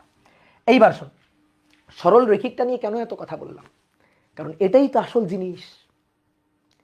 যে পর্যাবৃত্ত গতির আকৃতি সরল রৈখিক, শুধুমাত্র সরল রৈখিক, সরল রৈখিক, তার নামই হচ্ছে সরল ছন্দিত স্পন্দন গতি, যেটাই আসলে আমরা এই অধ্যায়ে পড়তে চাই। কি কথা বুঝছো? তাহলে সরল রৈখিক পর্যাবৃত্ত গতি হচ্ছে, সরল রৈখিক পর্যাবৃত্ত গতিটাই হচ্ছে সরল ছন্দিত স্পন্দন গতি। সরল ছন্দিত স্পন্দন গতি, সংক্ষেপে SHM, সিম্পল হারমোনিক মোশন। এটাই আমরা পড়তে চাচ্ছিলাম। তাহলে পর্যাবৃত্ত গতি অনেক আকৃতির হতে পারে। তো তার মধ্যে যেটা সরল রৈখিক সেটাই সরল ছন্দিত স্পন্দন গতি। তাহলে সরল ছন্দিত স্পন্দন গতি হচ্ছে এরকম, দেখো গতির কিন্তু তুমি একটু ধারণা পেয়ে গেছো, কিন্তু সরল ছন্দিত স্পন্দন গতি হচ্ছে এরকম, এই কাপাকাপি, ঠিক আছে, to and fro motion, to and fro motion, এদিক ওদিক অথবা কাপাকাপি, এই গতিটাই হচ্ছে সরল ছন্দিত স্পন্দন গতি। তাহলে এরকম গতি তুমি যেখানেই দেখতে পারবা সেটাই হবে সরল ছন্দিত স্পন্দন। এরকম গতি তুমি যেখানেই দেখতে পারবা সেটাই হচ্ছে সরল ছন্দিত স্পন্দন। কেমন? ধরো স্প্রিং এ বেঁধে একটা বস্তুকে ঝুলাই দিছো, একটা স্প্রিং এ বেঁধে একটা বস্তুকে ঝুলাই দিছো, এবার এই বস্তুটাকে একটু নিচের দিকে টান দিয়ে ছেড়ে দাও, টান দিয়ে ছেড়ে দিলে দেখবা এভাবে দুলতেছে, এভাবে স্পন্দিত হচ্ছে। তাহলে ওইটাই সরল ছন্দিত স্পন্দন গতি। তারপরে আর কি হইতে পারে? ধরো একটা স্প্রিং, ধরো এরকম একটা স্প্রিং, বেশ শক্ত মজবুত স্প্রিং, তার উপরে এরকম একটা পাটাতন আছে, এই পাটাতনের উপর একটা ভারী ভারী বস্তু রাখছো, ভারী বস্তুটাকে উঠাই নিবা, অথবা মনে করো যে একটু চাপ দিয়ে ছেড়ে দিবা, দেখবে এই পাটাতনটা এইভাবে কাঁপতেছে। তাহলে এই পাটাতনের গতিটাই হচ্ছে একটা সরল ছন্দিত স্পন্দন গতি। তো এরকম বহুত উদাহরণ আছে, ঠিক আছে, এরকম বহুত উদাহরণ আছে। তো এইগুলা নিয়ে আমাদের আলোচনা। তাহলে আসো এবার লিখে ফেলো, সরল ছন্দিত স্পন্দন গতি, সরল ছন্দিত স্পন্দন গতি বা simple harmonic motion, simple harmonic motion, সংক্ষেপে SHM। তাহলে অলরেডি কিন্তু আমরা বুঝে গেছি সরল ছন্দিত স্পন্দন গতি কি, যে পর্যাবৃত্ত গতির আকৃতি সরল রৈখিক। এখন যে পর্যাবৃত্ত গতির আকৃতি সরল রৈখিক, যে পর্যাবৃত্ত গতির আকৃতি সরল রৈখিক, তাহলে পুরো টাইম পিরিয়ড কমপ্লিট করলে টি, তাহলে সেই টি এর পর্যায়কালের অর্ধেক সময় T/2 সময় যেদিকে যায় বস্তুটা, বাকি T/2 সময় পূর্ব গতির বিপরীত দিকে যায়। এস অন্য বলো, পর্যায়কাল পুরো টাইম পিরিয়ডটা টি সময় পর পর একই দিকে যায়, কিন্তু টি এর অর্ধেক সময় যেদিকে ছিল বাকি অর্ধেক সময় পূর্ব গতির বিপরীত দিকে। তাহলে সংজ্ঞা তো হয়েই গেল। তাহলে কি লিখবো? যে পর্যাবৃত্ত গতিসম্পন্ন বস্তুকণার গতিপথ এমন যে তা গতিকালের অর্ধেক সময় যেদিকে বাকি অর্ধেক সময় পূর্ব গতির বিপরীত দিক থেকে থাকে, তাহলে সেই বস্তুর গতিকে বলা হচ্ছে সরল ছন্দিত স্পন্দন গতি। ঠিক আছে, তাহলে লিখে ফেলি, যে পর্যাবৃত্ত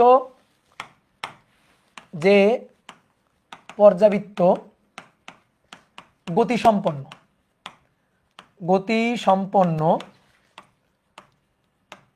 বস্তুকণার গতিপথ, যে পর্যাবৃত্ত গতিসম্পন্ন বস্তুকণার গতিপথ এমন হয় যে তা পর্যায়কালের অর্ধেক সময় যেদিকে বাকি অর্ধেক সময় পূর্ব গতির বিপরীত দিকে, বাকি অর্ধেক সময় পূর্ব গতির বিপরীত দিকে থাকে,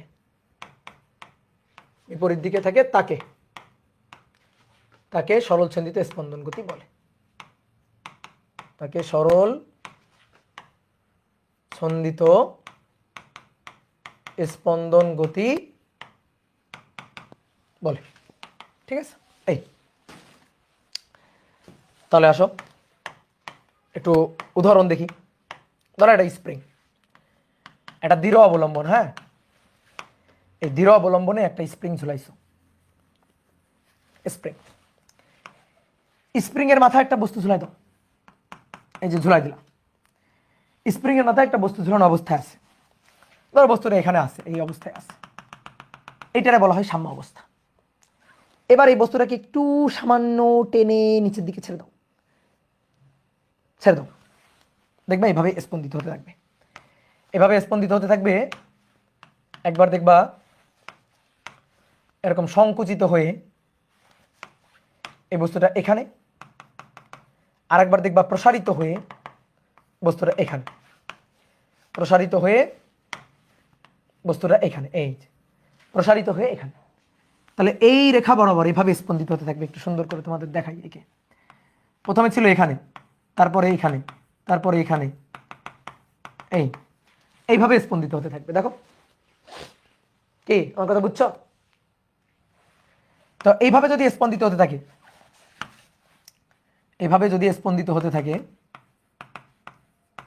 এভাবে যদি স্পন্দিত হতে থাকে, তাহলে দেখো এই যে বস্তুটা, এই কণাটা এইখান থেকে, ভালো করে খেয়াল করো, এখান থেকে এখানে গেছে, গিয়ে আবার এখানে ফেরত আসছে, তারপরে আবার নিচের দিকে গেছে,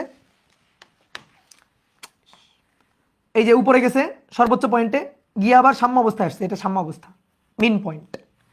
দেন এখান থেকে আবার নিচের দিকে গেছে, গিয়ে আবার সাম্য অবস্থায় ফিরে গেছে। তাহলে এই পুরো আসা যাওয়া, দেখো পুরো এই যে আসা যাওয়ার সময়টা, উপরে ওঠা নিচে নামা, উপরে ওঠা, উপরে ওঠা নিচে নামা, উপরে ওঠা নিচে নামা, উপরে ওঠা নিচে নামা, মিলে টোটাল সময় টি, মিলে টোটাল সময়টা হচ্ছে টি। তাহলে এর অর্ধেক সময় নিচের দিকে নামছে, তাহলে T/2 সময় নিচে নামছে, বাকি T/2 সময় উপরের দিকে উঠছে। ঠিক আছে, বাকি T/2 সময় উপরের দিকে উঠছে এবং টি সময় পর পর একই দিকে গেছে। ধরো এখান থেকে উপরে গেল, নিচে আসলো, উপরে গেল, নিচে আসলো, এই যে টাইম পিরিয়ড কমপ্লিট করলো, টাইম পিরিয়ড কমপ্লিট করলো, টাইম পিরিয়ড কমপ্লিট করলো, এই যে টাইম পিরিয়ড কমপ্লিট করার পরে তারপরে কিন্তু উপরে উঠতেছে, উপরে উঠতেছে, উপরে উঠতেছে, অর্থাৎ টি সময় পর পর কিন্তু সে একই দিকে যাচ্ছে। ঠিক আছে, তাহলে টি সময় পর পর একই দিকে, বাট T/2 সময় পর পর সে বিপরীত দিকে, T/2 সময় যেদিকে, বাকি T/2 সময় সরল রৈখিকভাবে পূর্বগতির বিপরীত দিকে। এটাই তো একটা সরল ছন্দিত স্পন্দন গতি। তাহলে স্প্রিং এ একটা বস্তু বেঁধে একটু টান দিয়ে নিচের দিকে ছেড়ে দিলে স্প্রিং এর বস্তুটার যে স্পন্দনটা হবে, সেই স্পন্দনটাই হচ্ছে সরল ছন্দিত স্পন্দন গতি। তো বুঝে গেছি না আমরা? বলো, ঠিক আছে। তাহলে সরল ছন্দিত স্পন্দন গতির উদাহরণ হলো। এবার অনেকে বলতে ভাই এই পর্যাবৃত্ত গতিটা কেন হবে না? ধরেন একটা ত্রিভুজ, ধরেন এরকম একটা ত্রিভুজ আকৃতির পথ, এই পথের উপর একটা বস্তু একটা বেগ নিয়ে চলাচল করতেছে, একটা নির্দিষ্ট বেগে এইভাবে ঘুরে আসতেছে। তাহলে এইটাকে কেন আমি সরল ছন্দিত স্পন্দন গতি বলতে পারবো না? এটা পর্যাবৃত্ত গতি হবে, বাট এর সরল ছন্দিত স্পন্দন গতি হবে না কেন? দেখো এটা এভাবে যাচ্ছে, তারপরে এদিকে যাচ্ছে, তারপরে এদিকে যাচ্ছে, এখান থেকে গিয়ে ঘুরে আবার এখানে আসতে এই যে সময়টা, এই সময়টা পর্যায়কাল টি, পর্যায়কাল। এবার এই পর্যায়কালকে ধরো তিনটা দূরত্ব একই, এই দূরত্ব, এই দূরত্ব, এই দূরত্ব সেম দূরত্ব। তো পর্যায়কালকে আমরা 3 দিয়ে ভাগ করলাম, T/3, যেহেতু 3 ভাগ, T/3 আর এইটুকু সময় T/3। তাহলে এবার তুমি বলো তো শর্ত কি মানলো? পর্যায়কালের অর্ধেক সময় যেদিকে, বাকি অর্ধেক সময় পূর্বগতির বিপরীত দিকে হলো, হলো না তো? এটা 3 ভাগ হয়ে গেছে। T/3 সময় এদিকে ছিল, বাকি T/3 সময় এদিকে, বাকি T/3 সময় এদিকে। তো শর্ত মানছে? মানে নাই তো। তাহলে এটাকে কি আমি সরল ছন্দিত স্পন্দন গতি বলবো? এটা পর্যাবৃত্ত গতি হবে, বাট সরল ছন্দিত স্পন্দন গতি হবে না। অনেকে ভাবে ভাই বৃত্তাকার গতিগুলোকে সরল ছন্দিত স্পন্দন গতি না, স্পন্দন গতি না, না। ভালো করে মাথার মধ্যে ঢুকাও, বৃত্তাকার গতি এটা কি সরল ছন্দিত স্পন্দন গতি না? না। ঘড়ির কাঁটার গতি এটা সরল ছন্দিত স্পন্দন গতি না। ধরো যে ঘড়ির কাঁটার গতি, ধরো বৃত্তাকার গতি, ঘড়ির কাঁটার গতি। তো ঘড়ির কোনো একটা কাঁটার কথা চিন্তা করো, ধরো এটা 12, এটা 3, এটা 6, এটা 9। তো ঘড়ির কোনো একটা কাঁটার কথা চিন্তা করো, ধরো সেকেন্ডের কাঁটাটার কথাই চিন্তা করো। এই সেকেন্ডের কাঁটাটা পুরো একবার ঘুরে আসতে যে সময় নাই সেটা হচ্ছে 60 সেকেন্ড। তাহলে টি হচ্ছে 60 সেকেন্ড, 60 সেকেন্ড বা 1 মিনিট যেটাই বলো না কেন। তো তার অর্ধেক সময়, অর্ধেক সময়, অর্ধেক সময় ধরো এখান থেকে ভাগ করি, যে এখান থেকে এই পর্যন্ত অর্ধেক সময়, অর্থাৎ অর্ধেক সময় এভাবে 30 সেকেন্ড, বাকি অর্ধেক সময় এভাবে ঘুরছে, বাকি অর্ধেক সময় 30 সেকেন্ড এভাবে ঘুরছে, এভাবে ঘুরছে 30 সেকেন্ড। এবার বলো এই গতিটা বৃত্তাকার গতি না? তাহলে এই গতির ডিরেকশন আর এই গতির ডিরেকশন, এই দুটা ডিরেকশন পরস্পরের বিপরীত। পরস্পরের বিপরীত মানে এই, তার বিপরীত এই। এটা তো মানে বক্র হয়ে গেল, বৃত্তাকার হয়ে গেল। তাহলে এর গতি এই যে বৃত্তাকার ভাবে এদিকে, তারপরে এটার গতি বৃত্তাকার ভাবে এদিকে। তাহলে এটা কি সরল রৈখিক হলো? সরল ছন্দিত স্পন্দন গতি বলা যাবে? যাবে না। ঠিক আছে, অনেকে বলতে ভাই দেখেন পুরো এই বৃত্তাকার গতিকে আমি যদি 2 ভাগ করি, তাহলে এটা এদিকে, এটা এদিকে, এটা এদিকে, এটা এদিকে। শোনো, এই যে দিক বোঝানো হয়েছে এটা সরল রৈখিক দিক বোঝানো হয়েছে, যে দিক বাকি অর্ধেক সময় পূর্বগতির বিপরীত দিক। কেমন বিপরীত দিক? সরল রৈখিকভাবে বিপরীত দিক। ঠিক আছে, এটা সরল রৈখিকভাবে বিপরীত দিক, এটা বোঝানো হয়েছে। তাহলে এই গতিটাকে কি আমি সরল ছন্দিত স্পন্দন গতি বলবো? না। তাহলে এই দুইটা পর্যাবৃত্ত গতি হবে, কিন্তু সরল ছন্দিত স্পন্দন গতি হবে না। এরা পর্যাবৃত্ত গতি, নো ডাউট, পর্যাবৃত্ত গতি, কিন্তু সরল ছন্দিত স্পন্দন গতি নয়, কিন্তু সরল ছন্দিত নয়। ঠিক আছে, সরল ছন্দিত স্পন্দন গতি নয়।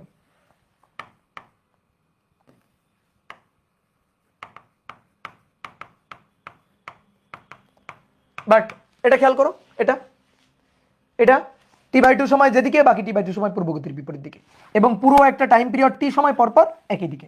তাহলে এটা পর্যাবৃত্ত গতি, অবশ্যই পর্যাবৃত্ত গতি হতে হবে। দেখো যে পর্যাবৃত্ত গতি, এটা তো তুমি লিখেই নিছো। তাহলে পর্যাবৃত্ত গতি এবং সরল রৈখিক বিধায়, সরল রৈখিক বলে এটা সরল ছন্দিত স্পন্দন গতিও, সরল ছন্দিত স্পন্দন গতি। 2 মার্কের একটা কোশ্চেন আসে, অলরেডি সেটা আলোচনা করে ফেলছি। এবার তুমি এই আলোচনা থেকে সুন্দর করে ক্রিম অংশটুকু নিয়ে উত্তরটা দিবা।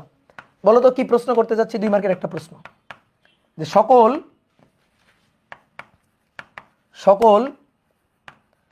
সরল ছন্দিত স্পন্দন গতি,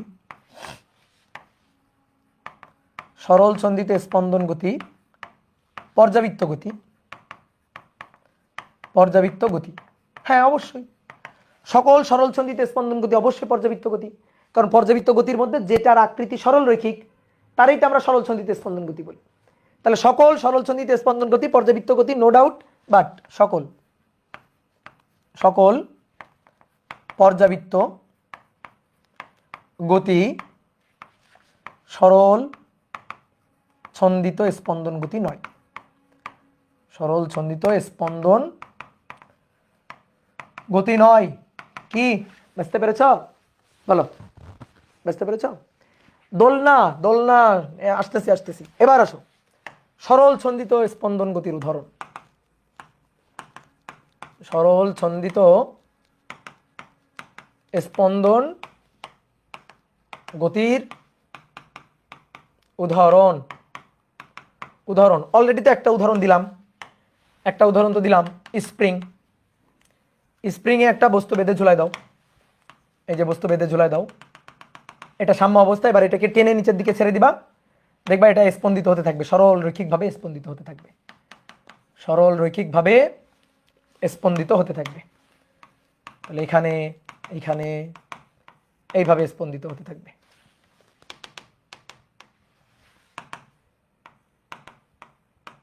ঠিক আছে, তাহলে এটা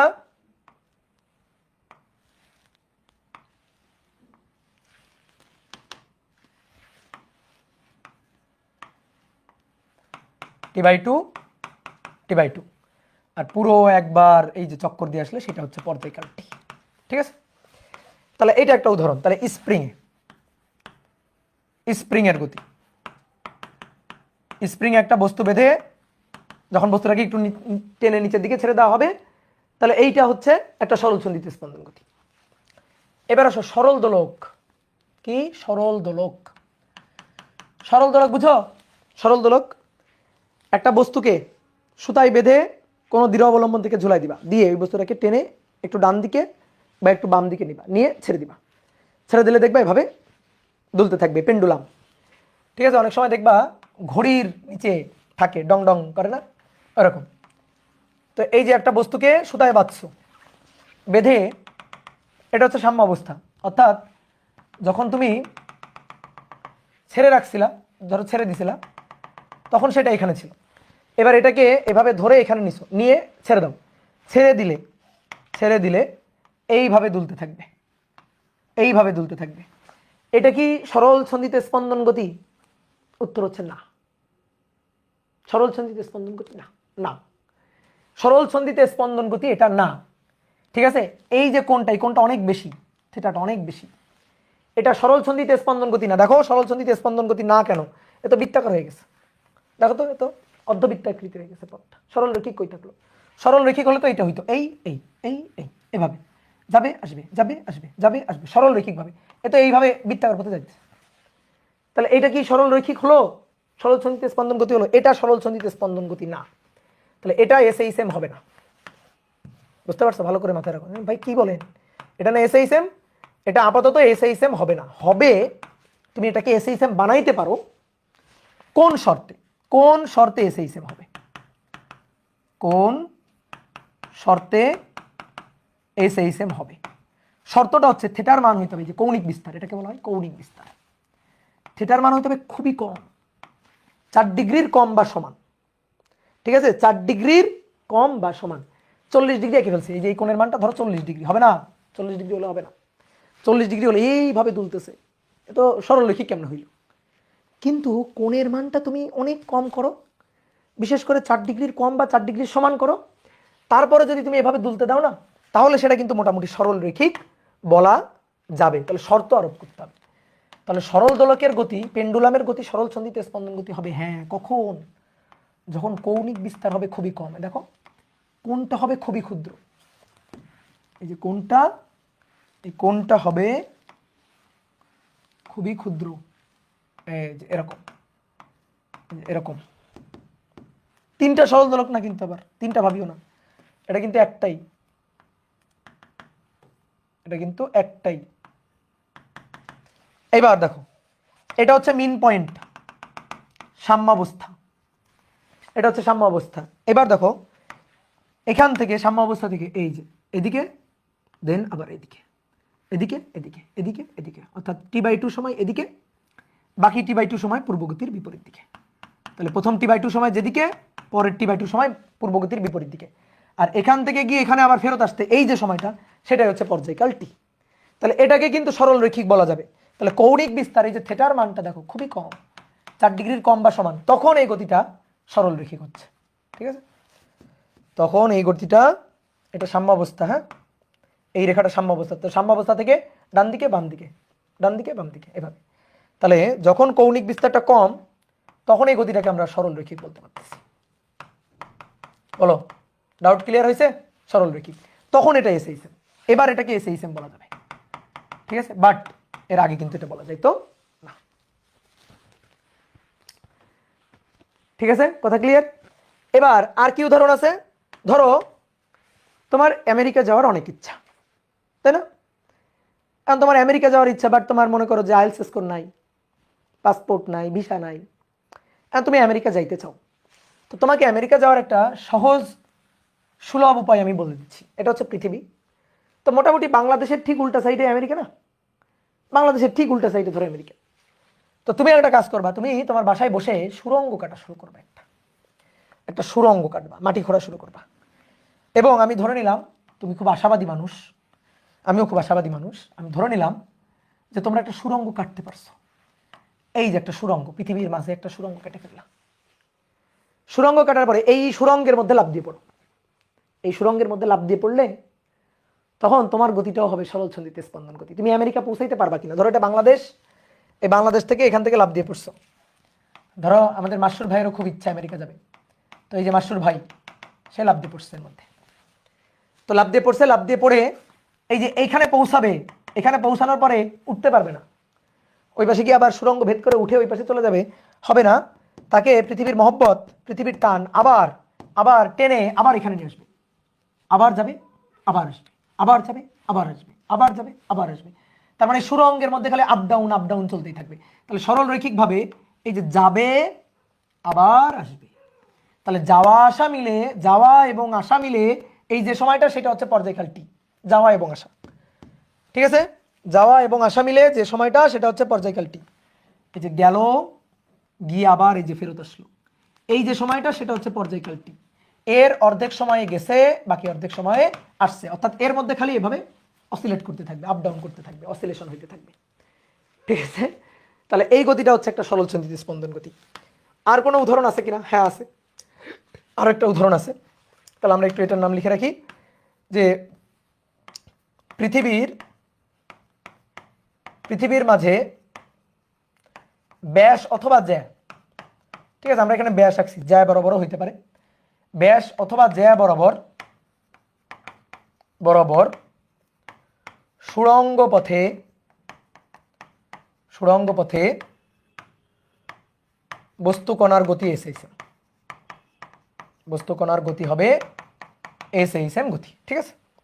ওকে, এবার আসো আর কি উদাহরণ।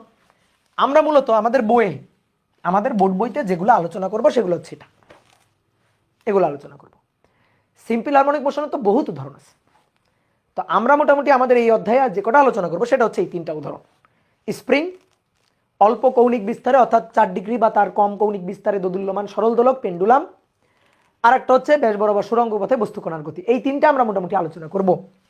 এছাড়াও আরো কিছু উদাহরণ আছে, আমি তোমাকে একটু বলে রাখি, জাস্ট উদাহরণগুলো আমরা একটু জেনে রাখি। ধরো কোন একটা পাত্রে পানি নেওয়া হয়েছে, ধরো কোন একটা পাত্র, এই পাত্রের মধ্যে পানি আছে। এবার এই পানিতে তুমি একটা বস্তু, ধরো একটা সিলিন্ডার নিমজ্জিত করে রাখছো, এবং সিলিন্ডারটা ধরো অর্ধ নিমজ্জিত অবস্থায় ভেসে আছে। সিলিন্ডারটা ধরো এরকম অর্ধ নিমজ্জিত অবস্থায় ভেসে আছে, যে কিছুটা পানির উপরে আছে এবং কিছুটা পানির নিচে আছে, এভাবে অর্ধেক নিমজ্জিত অবস্থায়, এই যে অর্ধেক নিমজ্জিত অবস্থায় পানিতে এভাবে ডুবে আছে একটা সিলিন্ডার। এবার এই সিলিন্ডারটাকে তুমি যদি একটু হাত দিয়ে ধরে সামান্য একটু চাপ দিবা, চাপ দিয়ে যদি হাতটা সরে নাও, দেখবা পানির পৃষ্ঠে এটা এইভাবে স্পন্দিত হতে থাকবে, তাহলে একবার নিচের দিকে, একবার উপরের দিকে, এদিক ওদিক। তাহলে এই যে নিচের দিকে গিয়ে আবার উপরে আসতে যে সময় সেটা পর্যায়কাল টি, তার অর্ধেক সময় নিচের দিকে, বাকি অর্ধেক সময় উপরের দিকে। তাহলে এর গতিটা হবে এই যে কাপাকাপি গতি, স্পন্দন গতি। তাহলে এইটাও একটা সরলসন্ধিত স্পন্দন, ঠিক আছে। তাহলে আংশিক নিমজ্জিত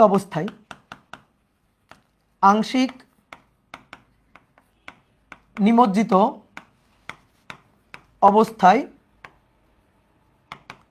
বস্তুর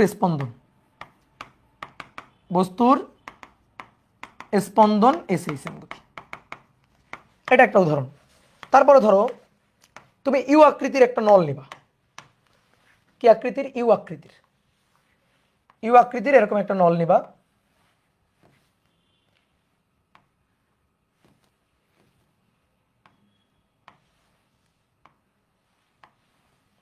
নিয়ে এতে পানি নিবা। ইউ আকৃতির একটা নল নিবা, নল নিয়ে এতে পানি নিবা।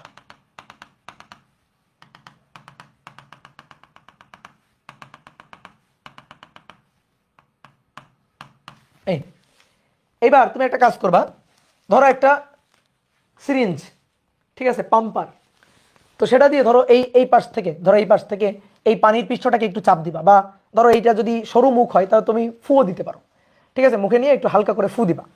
তাহলে ফু দিলে এই যে পানির পৃষ্ঠটা, এখানে যে পানির পৃষ্ঠটা আছে, এই পৃষ্ঠটা নিচের দিকে নামবে, এই পৃষ্ঠটা উপরের দিকে উঠবে। তারপরে তুমি আবার সরে যাবা, তুমি একটু পাম্প করে, একটু সিরিঞ্জ দিয়ে পাম্প করে সরা নিবা। সরা নিলে দেখবা এই পানির স্তরটা আপ ডাউন করতেছে, উপরে উঠতেছে, নিচে নামতেছে। এই পানির স্তরটা ঠিক এই পাশেও তাই, এরকম ধরো যে পানির স্তরটা উপরে উঠতেছে, নিচে নামতেছে। তাহলে এইটা হচ্ছে সাম্য অবস্থা, ধরো এইটা হচ্ছে সাম্য অবস্থা, এটা সাম্য অবস্থা। তাহলে একবার ধরো পানির স্তর এখানে, একবার পানির স্তর এখানে, একবার পানির স্তরটা এখানে, একবার পানির স্তরটা এখানে, তাহলে এইভাবে স্পন্দিত হতে থাকবে। তাহলে এটাও কিন্তু একটা সরল সন্ধিত স্পন্দন গতি, ঠিক আছে। তারপরে আরো কত উদাহরণ আছে। ধরো দুইটা চার্জ, এটা হচ্ছে ওয়াই অক্ষ, এটা হচ্ছে ওয়াই অক্ষ, এটা হচ্ছে এক্স অক্ষ। এবার মূল বিন্দু থেকে ধরো এইখানে একটা নির্দিষ্ট দূরত্বে আর এইখানে একটা নির্দিষ্ট দূরত্বে একটা চার্জ বসানো আছে, দুইটা চার্জ, এই একটা চার্জ, এই একটা চার্জ। ধরো এটা প্লাস কিউ পরিমাণ চার্জ, এটাও প্লাস বড় হাতের কিউ পরিমাণ চার্জ বসানো আছে। এবার তুমি অতি ক্ষুদ্র একটা চার্জ, ঠিক আছে, বেশ একটা অন্য কোনো একটা চার্জ, ধরো এখানে একটা প্লাস চার্জ নিলাম, কিউ পরিমাণ একটা চার্জ দিলাম, ছোট হাতের কিউ, এটা প্লাস চার্জ, এটা প্লাস চার্জ, আবার এটা প্লাস চার্জ, এটাও প্লাস চার্জ। এটাকে যখন নিবা, দেখো এটা কিন্তু এই পয়েন্টে সমান বল অনুভব করবে, বলো তো সমান বল অনুভব করবে না? এই চার্জটাকে কি করবে? বিকর্ষণ এইদিকে। আবার এই চার্জটা প্লাস চার্জকে কি করবে? বিকর্ষণ এইদিকে। এই পয়েন্টে বিকর্ষণটা সমান হবে। তাহলে বিকর্ষণ যদি সমান হয়, বলো তো একটা বস্তুকে, ধরো আমি এইদিকে ঠেলতেছি 10 নিউটন বলে, তুমি এইদিকে ঠেলতেছো 10 নিউটন বলে, তাহলে লব্ধি বল কত? 0। তাহলে এই চার্জটা তখন এরকম স্থির অবস্থায় থাকবে। এইবার তুমি এটাকে নিয়ে হয় একটু ডান দিকে নয়তো একটু বাম দিকে, হয় একটু ডান দিকে নয়তো একটু বাম দিকে, একটু সামান্য সরাও, সামান্য পরিমাণ সরায় তুমি ছেড়ে দিবা, ছেড়ে দিলে দেখবা এই চার্জটা এইভাবে কাঁপতেছে কিছুক্ষণ। ঠিক আছে, এই চার্জটা এভাবে স্পন্দিত হচ্ছে। তাহলে এবার যাচ্ছে আসতেছে, যাচ্ছে আসতেছে, যাচ্ছে আসতেছে, খুব সামান্য একটু দূরত্ব। তাহলে এই গতিটাও তখন হবে একটা সরল ছন্দিত স্পন্দন গতি। তাহলে এই যে চার্জের এই কণাটার গতি, চার্জ কণাটার গতি, চার্জ কণার গতি কি হবে? এসএইচএম গতি হবে। তো এই হচ্ছে সরল ছন্দিত স্পন্দন গতির উদাহরণ। তো এরকম আরো অনেক উদাহরণ আছে। ঠিক আছে, তো এইবার আমরা সরল ছন্দিত স্পন্দন গতির উদাহরণ তো জানলাম। এবার এই উদাহরণগুলো থেকে দেখি সরল ছন্দিত স্পন্দন গতি অর্থাৎ এসএইচএম এর কিছু বৈশিষ্ট্য লেখা যায় কিনা। এসএইচএম এর কিছু বৈশিষ্ট্য, ধরো বইয়ে তো বৈশিষ্ট্য বাংলা কথা লেখা আছে, বাট আমরা বৈশিষ্ট্যগুলা বুঝে বুঝে লিখবো, বৈশিষ্ট্যগুলা বুঝে বুঝে লিখবো, উদাহরণ দেখে দেখে। তোমার খাতায় উদাহরণ আছে, তোমার আঁকতে হবে না, তুমি আর কতবার বা আঁকবা। ঠিক আছে, আমি এঁকে দিচ্ছি একবার। ধরো একটা স্প্রিং, উদাহরণ হিসেবে স্প্রিং, তুমি যে কোনো উদাহরণটাই চিন্তা করতে পারো, ওখানে যতগুলো উদাহরণ দেখছো তুমি যে কোনো উদাহরণটাই ভাবতে পারো। তাহলে স্প্রিং এর এই যে বস্তু কণাটা একটু যদি আমি টেনে ছেড়ে দিই, তাহলে বস্তু কণাটা কখনো এখানে, তারপরে এখানে, তারপরে এখানে সর্বোচ্চ পিকে, দেন তারপরে আবার এখানে, আবার এখানে, এবার নিচের দিকে গিয়ে এটা হচ্ছে সর্বোচ্চ নিচের দিকে পিকে। এই পিক ভ্যালুটাকে বলা হয় বিস্তার। এই পয়েন্ট সর্বোচ্চ উপরে, এইটা পয়েন্ট সর্বোচ্চ নিচে, এই দুইটাকে বলা হয় বিস্তার, বিস্তার পয়েন্ট। তাহলে এই পয়েন্ট হচ্ছে বিস্তার। ধরো উপরের দিকে যদি আমি প্লাস বলি তাহলে এটা হচ্ছে পজিটিভ বিস্তার। আর এই পয়েন্টটা, এই পয়েন্টটাকে যদি আমি নিচের দিক বলি, ধরো নেগেটিভ বলি, ধরো ওয়াই অক্ষ বরাবর উপরের দিকটা পজিটিভ, নিচের দিকটাকে নেগেটিভ বললাম, তাহলে এটা হচ্ছে নেগেটিভ বিস্তার, নেগেটিভ বিস্তার বিন্দু। আর তাহলে এটা কি? এটা হচ্ছে সাম্যাবস্থা, এটা হচ্ছে সাম্যাবস্থা বা মিন পয়েন্ট, সাম্যাবস্থা বা মিন পয়েন্ট, মধ্যবিন্দু। ঠিক আছে, এবার তাহলে গতিটা কেমন? এভাবে স্পন্দিত হতে থাকলে গতিটা কেমন? গতিটা হচ্ছে সরল রৈখিক, গতিটা সরল রৈখিক গতি। এই যে এইভাবে গতিটা কেমন? সরল রৈখিক। তাহলে বৈশিষ্ট্য চাইছিলাম, 1 নম্বর বৈশিষ্ট্য, প্রথম কথা হচ্ছে পর্যাবৃত্ত গতি তো হইতেই হবে, এটা নিয়ে কারো কোনো ডাউট নাই। পর্যাবৃত্ত গতি এই বাংলা বৈশিষ্ট্যটা থাকতেই হবে। 2 নম্বর, পর্যাবৃত্ত গতি হইলে হবে না, তাকে আবার সরল রৈখিক হইতে হবে। সরল রৈখিক হইতে হবে, আমরা চোখের সামনে দেখতে পাচ্ছি যে সরল রৈখিক গতি, আপ ডাউন। ঠিক আছে, আপ ডাউন, আপ ডাউন, অথবা টু অ্যান্ড ফ্রো মোশন, এদিক ওদিক, এদিক ওদিক। তাহলে সরল রৈখিক গতি তাকে হইতে হবে। এবার দেখো এই দুইটা যখন মিশে যায় না, পর্যাবৃত্ত গতি আর সরল রৈখিক গতি, তখন সেটা স্পন্দন হবেই। এই হবে না স্পন্দন, পর্যাবৃত্ত গতি সরল রৈখিক ভাবে, এই যে এটাই তো স্পন্দন, তাহলে সেটা স্পন্দন গতি।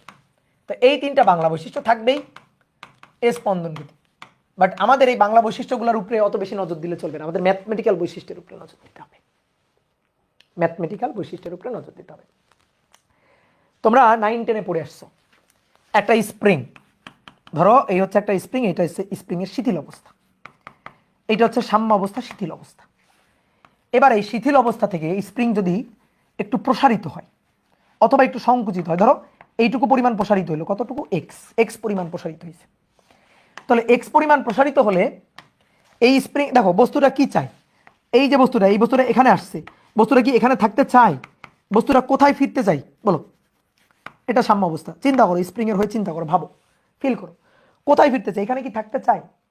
সে সাম্য অবস্থায় ফিরতে চায় না, সাম্য অবস্থায় ফিরবে। তাহলে তুমি স্প্রিংটাকে টেনে এক্স পরিমাণ প্রসারিত করছো, স্প্রিং এই প্রসারণের বিরুদ্ধে একটা প্রত্যয়নী বল দিয়ে পূর্বের যে সাম্য অবস্থাটা ছিল ওই অবস্থায় ফিরে যাইতে চায়।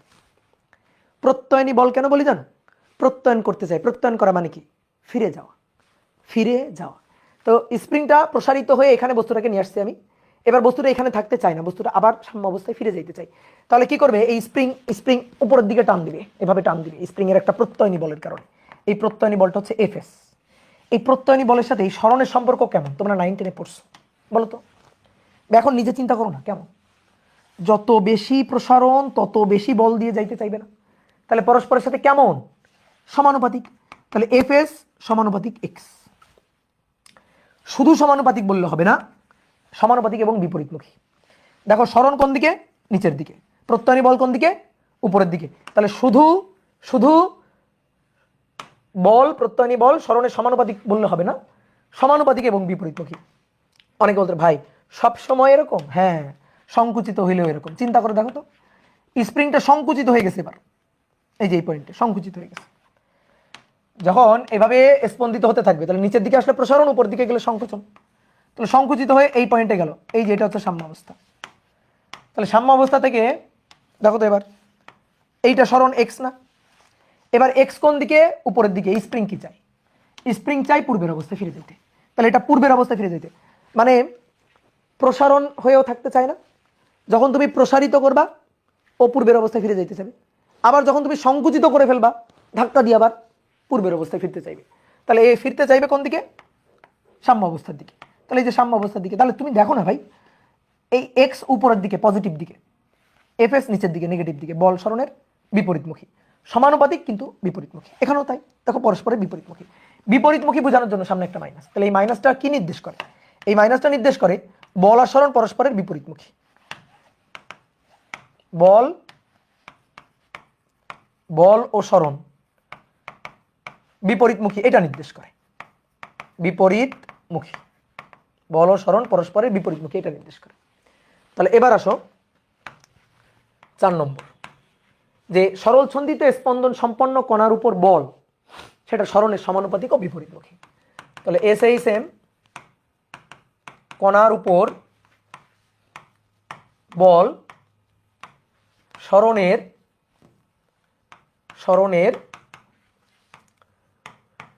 সমানুপাতিক ও বিপরীতমুখী। এইবার শোনো, আমরা যখন কোনো কিছুর অবস্থান, বেগ বা সরণ, ত্বরণ ইত্যাদি ইত্যাদি নির্ণয় করি তখন একটা কিন্তু রেফারেন্স পয়েন্ট লাগে। সরল ছন্দিত স্পন্দনের রেফারেন্স পয়েন্ট কোনটা এটা কিন্তু আগে বুঝতে হবে। প্রসঙ্গ কাঠামো, তুমি দেখো তো এই যে সরণ হিসাব করলা, যখন মনে করো যে কণাটা স্পন্দিত হতে হতে যখন এই পয়েন্টে আসে তখন সরণটা কাউন্ট করছো থেকে বলো তো ভাই, বলো নিজেরা বুঝে বলো, থেকে? মিন পয়েন্ট বা সাম্য অবস্থা থেকে। তাহলে সাম্য অবস্থা থেকে সরণ, তাহলে সরল ছন্দিত স্পন্দনের ক্ষেত্রে এই যে সাম্য অবস্থা, এই সাম্য অবস্থায় কিন্তু প্রসঙ্গ কাঠামো বা রেফারেন্স পয়েন্ট, প্রসঙ্গ কাঠামো। ঠিক আছে, আমরা যে কোনো হিসাব করবো কিন্তু এই রেফারেন্স ফ্রেম ধরে। তাহলে প্রসঙ্গ কাঠামো, রেফারেন্স ফ্রেম, আর এফ, বুঝলা সরল ছন্দিত স্পন্দনের ক্ষেত্রে। এবার তাহলে বল ও সরণ পরস্পরের সমানুপাতিক ও বিপরীতমুখী, ম্যাথমেটিক্যালি যদি লিখি তাহলে এফ সমানুপাতিক -x। এবার একটা জিনিস দেখো, এই যে বলটা, এই বল সবসময় দেখো, সরণ যখন উপরের দিকে তখনও বল সাম্য অবস্থার দিকে, সরণ যখন নিচের দিকে তখনও বলটা সাম্য অবস্থার দিকে। তাহলে সরল ছন্দিতে স্পন্দন সম্পন্ন কণার ক্ষেত্রে বল সর্বদা সাম্য অবস্থার দিকে। ঠিক আছে, আর এখানে যখন আমরা লিখলাম এফ সমানুপাতিক -x, তো সমানুপাতিক চিহ্ন উঠাই যাবে, দিলাম উঠাই, সমানুপাতিক চিহ্ন উঠাই দিয়ে একটা ধ্রুবক দিতে হয়। স্প্রিং এর ক্ষেত্রে হয়তো সেই ধ্রুবকটাকে আমরা কি বলি বলতো? 19 বলছো কি বলি স্প্রিং এর ক্ষেত্রে? স্প্রিং কনস্ট্যান্ট বা স্প্রিং ধ্রুবক। ঠিক আছে, স্প্রিং এর ক্ষেত্রে হয়তো স্প্রিং ধ্রুবক বললাম, বা অন্যান্য সকল সরল ছন্দিত স্পন্দনের ক্ষেত্রে সেটাকে আমরা বলবো ধরো বল ধ্রুবক। ঠিক আছে, বল ধ্রুবক, যে এস এই সেম বল ধ্রুবক। তাহলে এই কে এর নাম হচ্ছে বল ধ্রুবক, এটা হচ্ছে এক্স। এইবার দেখো তো সাম্য অবস্থায় সরল ছন্দিত স্পন্দনের ক্ষেত্রে সাম্য অবস্থা কোথায়? এই যে সাম্য অবস্থা, বলো তো ভাই সাম্য অবস্থায় সরণ কত? বলো সাম্য অবস্থায় সরণ কত? সরণ হচ্ছে 0 সাম্য অবস্থা, এই যে সাম্য অবস্থা x0। রেফারেন্স ফ্রেম কি? প্রসঙ্গ কাঠামো। তা আমি যখন সরণ কাউন্ট করবো সাম্য অবস্থা থেকে, তো সাম্য অবস্থায় সরণ কত? 0। সাম্য অবস্থায় যদি সরণ 0 হয়, সরল ছন্দিত স্পন্দনের আরেকটা খুব সুন্দর ইম্পর্টেন্ট বৈশিষ্ট্য, যে সরল ছন্দিত স্পন্দন গতির মধ্যবিন্দুতে মানে সাম্য অবস্থায় মিন পয়েন্টে নিট ফোর্স 0 হবে। তুমি নিজেই দেখো না, এই যে এই পয়েন্ট সাম্য অবস্থা, x হচ্ছে 0, তাহলে x যদি 0 হয় বসাও, x0 বসাও, তাহলে বলের মান f কত পাবা? তাহলে সাম্য অবস্থায় x0 এবং সাম্য অবস্থায় নিট ফোর্স f নিট এটাও হবে 0, তাহলে সাম্য অবস্থায় নিট বল হবে 0। বোঝো নাই? একটা স্প্রিং এর এই যে সাম্য অবস্থা, ধরো যখন এই পয়েন্টে আছে তখন সরণ এইটা, যখন এই পয়েন্টে আছে তখন সরণ এইটা, যখন এই পয়েন্টে আছে তখন সরণ নিচের দিকে মাইনাস সরণ, যখন এই পয়েন্টে আছে তখন সরণ এইটা। তাহলে যখন সাম্য অবস্থায় তখন সরণ কত? সাম্য অবস্থায় সরণ x0। ঠিক আছে, x যদি 0 হয় তো x0 বসাও, তাহলে f ও কি হবে 0। তাহলে আমরা একটা সুন্দর বৈশিষ্ট্য পাইলাম, সাম্য অবস্থায় সরল সন্ধিত স্পন্দনের জন্য নিট ফোর্স হবে 0। ক্লিয়ার? এইবার আসো ত্বরণ। ত্বরণ সরণের সমানুপাতিক ও বিপরীতমুখী। সরণের সমানুপাতিক ও বিপরীতমুখী। ও বিপরীতমুখী, এটা কি বলার অপেক্ষা রাখে? এই লাইনটা পড়ো, এসএইচএম কণার উপর বল সরণের সমানুপাতিক ও বিপরীতমুখী। তাহলে বল যদি সরণের সমানুপাতিক ও বিপরীতমুখী হয় তো ত্বরণ সরণের সমানুপাতিক ও বিপরীতমুখী হবেই তো, তাই না? এফ এফ সমানুপাতিক এই যে -6, তো এফ ইকুয়াল টু এফ এর মধ্যেই তো এম এ আছে, এম এর সমানুপাতিক -6, এ হচ্ছে ধ্রুবক, মানে সরি এম হচ্ছে ধ্রুবক, ভর ধ্রুবক। তো এম যদি ধ্রুবক হয় তাহলে ত্বরণ সরণের সমানুপাতিক ও বিপরীতমুখী হবেই তো। মানে এ তো মানে কমন সেন্স, বল যেদিকে ত্বরণ তো সেদিকেই থাকবে, তাহলে বল তো সরণের বিপরীত দিকেই থাকবে। তাহলে বল যদি সরণের সমানুপাতিক ও বিপরীতমুখী হয়, ত্বরণও হবে সরণের সমানুপাতিক ও বিপরীতমুখী। এইবার আরেকটা পয়েন্ট লিখতেছি, দেখো তো তুমি একটু যাচাই করবা। বল ও ত্বরণ, বল ও ত্বরণ সর্বদাই সাম্য অবস্থা অভিমুখী। বল ও ত্বরণ সর্বদাই সাম্য অবস্থা অভিমুখী। ঠিক আছে, বল ও ত্বরণ সর্বদাই সাম্য অবস্থা অভিমুখী। বলো সত্যি কিনা? দেখো বল কোন দিকে? সাম্য অবস্থার দিকে। এখানেও বল কোন দিকে? সাম্য অবস্থার দিকে। তাহলে বল সর্বদাই কোন দিকে? সাম্য অবস্থার দিকে। তো বল যদি সর্বদা সাম্য অবস্থার দিকে থাকে, এফ ইকুয়াল টু তো এম এ, তাহলে ত্বরণও সর্বদা সাম্য অবস্থা অভিমুখে থাকবে। কি বুঝতে পারছো? হাত তোলো, বুঝতে পারছো? গুড। এবার আরেকটা জিনিস একটু বলি, দেখো সরল সন্ধিত স্পন্দনের ক্ষেত্রে এই যে এই বৈশিষ্ট্যটাই কিন্তু সবচেয়ে গুরুত্বপূর্ণ বৈশিষ্ট্য। এটা সরল সন্ধিত স্পন্দনের ক্ষেত্রে, সরল সন্ধিত স্পন্দনের ক্ষেত্রে এফ সমানুপাতিক -x⁴n, বুঝছো? যেখানে n এর মান 1, n এর মান 1, তাহলে বল সরণের এক ঘাতের, সরণের সমানুপাতিক ও বিপরীতমুখী, তাই বলছিলাম না? তো সরণের কয় ঘাতের?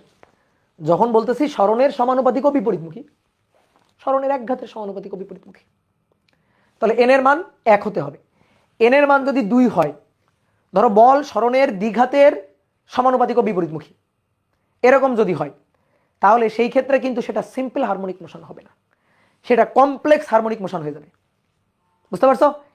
এন কিভাবে আসলো? ওই যে আমরা লিখলাম আর কি, যে এফ সমানুপাতিক -x⁴n, তো এন এর মান কত? 1 না? এই যে এখানে এন এর মান কত? পাওয়ার কত? 1। তো এই কারণে এন এর মান কত বসতে হবে? 1। ধরো আমি বললাম যে আমার কাছে একটা বস্তুকণা আছে, যে বস্তুকণার গতির জন্য বলের সমীকরণটা এরকম, এফ ইকুয়াল টু -2x⁵। এটা কি এসএইচএম? এটা কি সিম্পল হারমোনিক মোশন? উত্তর হচ্ছে না, এটা সিম্পল হারমোনিক মোশন না, কারণ এন এর মান 1 হইতে হবে, পাওয়ার 1 থাকতে হবে। তো সেটাই আমি বুঝাইছি যে এখানে এন এর মানটা 1 হইতে হবে, 2 3 4 হইলে হবে না, সেটা কমপ্লেক্স হয়ে যাবে, সেটা কমপ্লেক্স হারমোনিক মোশন হয়ে যাবে, সিম্পল হারমোনিক মোশন হবে না। তাহলে সিম্পল হারমোনিক মোশনের জন্য, সিম্পল হারমোনিক মোশনের জন্য এফ সমানুপাতিক -x⁴n হবে, যেখানে n এর মান 1 হতে হবে। তাহলে যদি বলা হয় যে এফ ইকুয়াল টু ধরো -2x, তাহলে এইটা, হ্যাঁ এটা এসএইচএম হবে, এটা এসএইচএম হবে। যদি কোনো বস্তু কণার বলের সমীকরণ এটা হয় তাহলে সেটা এসএইচএম হবে। কিন্তু এফ ইকুয়াল টু ধরো -5x⁴, তাহলে এটা এসএইচএম নয়, এটা এসএইচএম হবে না। ঠিক আছে, এমসিকিউতে কিন্তু আসে, তো পারা যাবে না, উত্তর দিতে পারা যাবে না। কমপ্লেক্স হারমোনিক মোশন কি? আমরা তো ছোট মানুষ, আমরা তো সিম্পলটা পড়বো, কমপ্লেক্সটা এখন আপাতত পড়বো না। ঠিক আছে, সিম্পল হারমোনিক মোশন মানে মানে এর আরো অনেক জিনিস আছে যেগুলা তোমরা মনে করো যে বড় হবা যখন, তখন আলোচনা করবা। ঠিক আছে, দাদা কলেজ সিলেবাসে তরঙ্গ দিয়েছে, তরঙ্গ দিছে, কি করব? রিভাইজ আর্কাইভে তো নাই তরঙ্গ, তো এই তরঙ্গ দিছে, তো তরঙ্গ দিছে না? তরঙ্গর আমার হোয়াইট বোর্ডের সেই করোনার আগের ক্লাস দিছে, তো পাই নাই না? দিয়ে দিছে, একটু চেক করো, আমার তো মনে হয় দিছে, আমি তো সেদিন দিলাম, আমার কাছ থেকে নিয়ে নিল না, দিয়েছে। তো তরঙ্গের ওই ক্লাসগুলো করো, ওই ক্লাসগুলো golden class, old is gold, old is gold, দেখবা হোয়াইট বোর্ডে সুন্দর করে পড়াইতেছি, একে একে বুঝাইতেছি, ঠিক আছে? তো হোয়াইট বোর্ডের ক্লাস করো, একটু হোয়াইট বোর্ডের স্বাদও নাও। হ্যাঁ, স্মার্ট বোর্ডের স্বাদ তো নিচ্ছে, একটু হোয়াইট বোর্ডের স্বাদও নাও। ওকে, এইবার শোনো, যদি কোনো বস্তু কণার গতি তোমার যদি বলে যে দেখাও যে এই বস্তু কণার গতি সরল সন্ধিতে স্পন্দন গতি দেখাও, তাহলে তুমি কি দেখাবা জানো? এই বৈশিষ্ট্যগুলো তার মধ্যে আছে কিনা সেটা দেখাবা। যদি এই বৈশিষ্ট্যগুলো, বিশেষ করে এই বৈশিষ্ট্য এইটা যদি থাকে, তাহলে হ্যাঁ সেই বস্তুর গতি সরল সন্ধিতে স্পন্দন গতি। তাহলে আমাকে কেউ একটা গতি ধরে এনে বলে এই গতিটা সরল সন্ধিতে স্পন্দন গতি, যাচাই করো। আমি তখন দেখবো তার মধ্যে এই বৈশিষ্ট্যগুলো আছে কিনা, ঠিক আছে? তো এই বৈশিষ্ট্যগুলো আছে কিনা এটা যাচাই করব, যাচাই করে যদি দেখি বৈশিষ্ট্যগুলো আছে তাহলে সেটা সরল সন্ধিতে স্পন্দন গতি, বিশেষ করে এই ম্যাথমেটিক্যাল বৈশিষ্ট্যটা। আর যদি দেখি না এটা নাই, তাহলে সেটা সরল সন্ধিতে স্পন্দন গতি হবে না। তো আসো আমরা কোনটা দেখবো, আমরা প্রথমে দেখবো স্প্রিং, আমরা দেখবো স্প্রিং।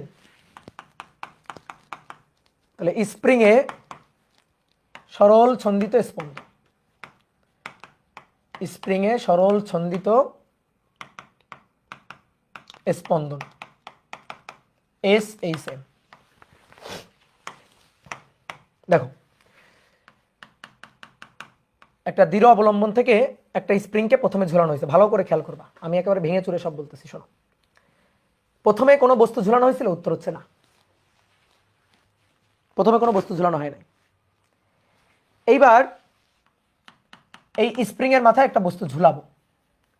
স্প্রিং এর মাথায় একটু বস্তু ঝুলাইলে, একটা বস্তু যদি স্প্রিং এর মাথায় ঝুলানো হয়, তাহলে তখন স্প্রিংটা একটু প্রসারিত হয়ে থামবে।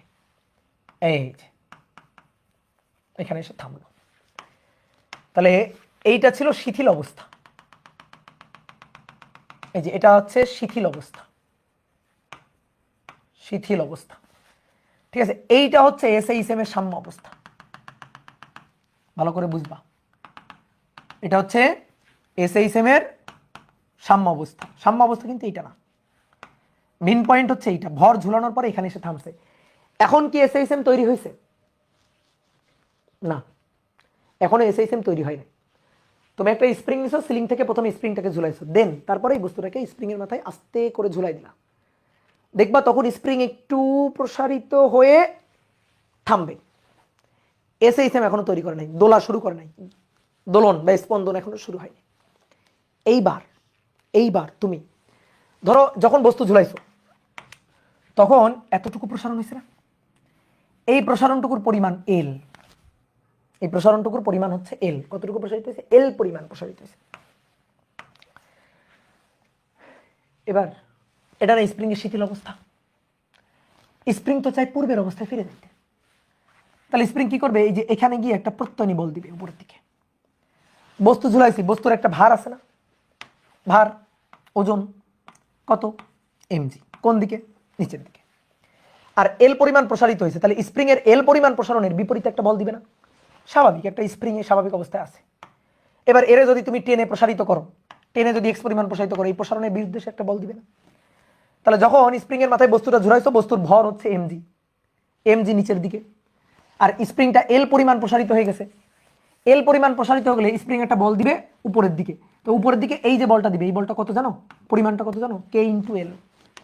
কিভাবে? এই যে F সমানুপাতিক -x, তো এক্সটাই তো L, প্রসারণটাই তো L, তাহলে F সমানুপাতিক -L, তাহলে অর্থাৎ F = কত? K × L।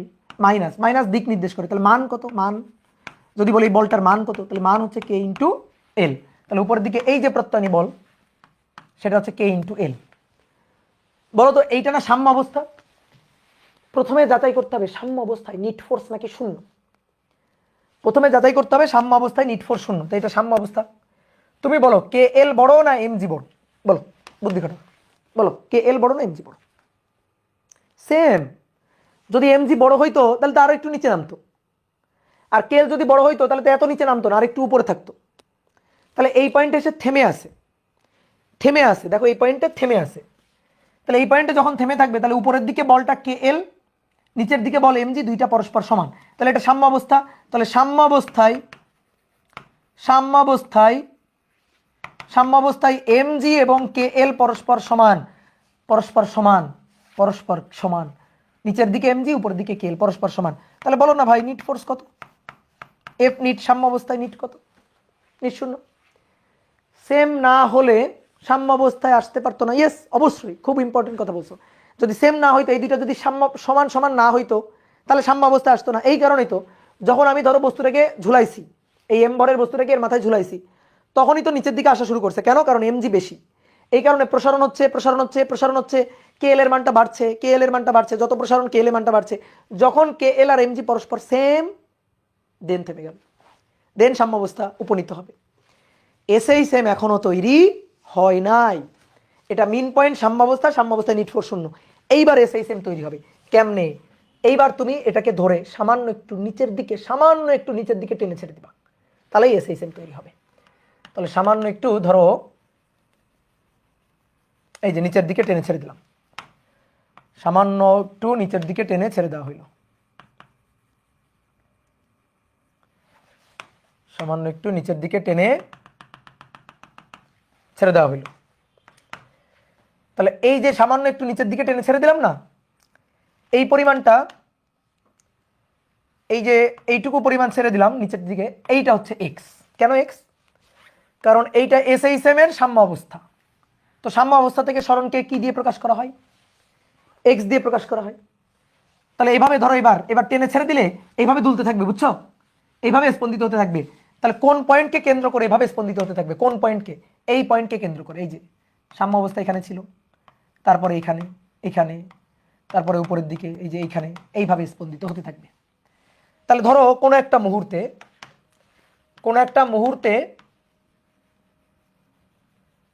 ধরো এখানে আছে, কোনো একটা মুহূর্তে ধরো এই পয়েন্টে আছে,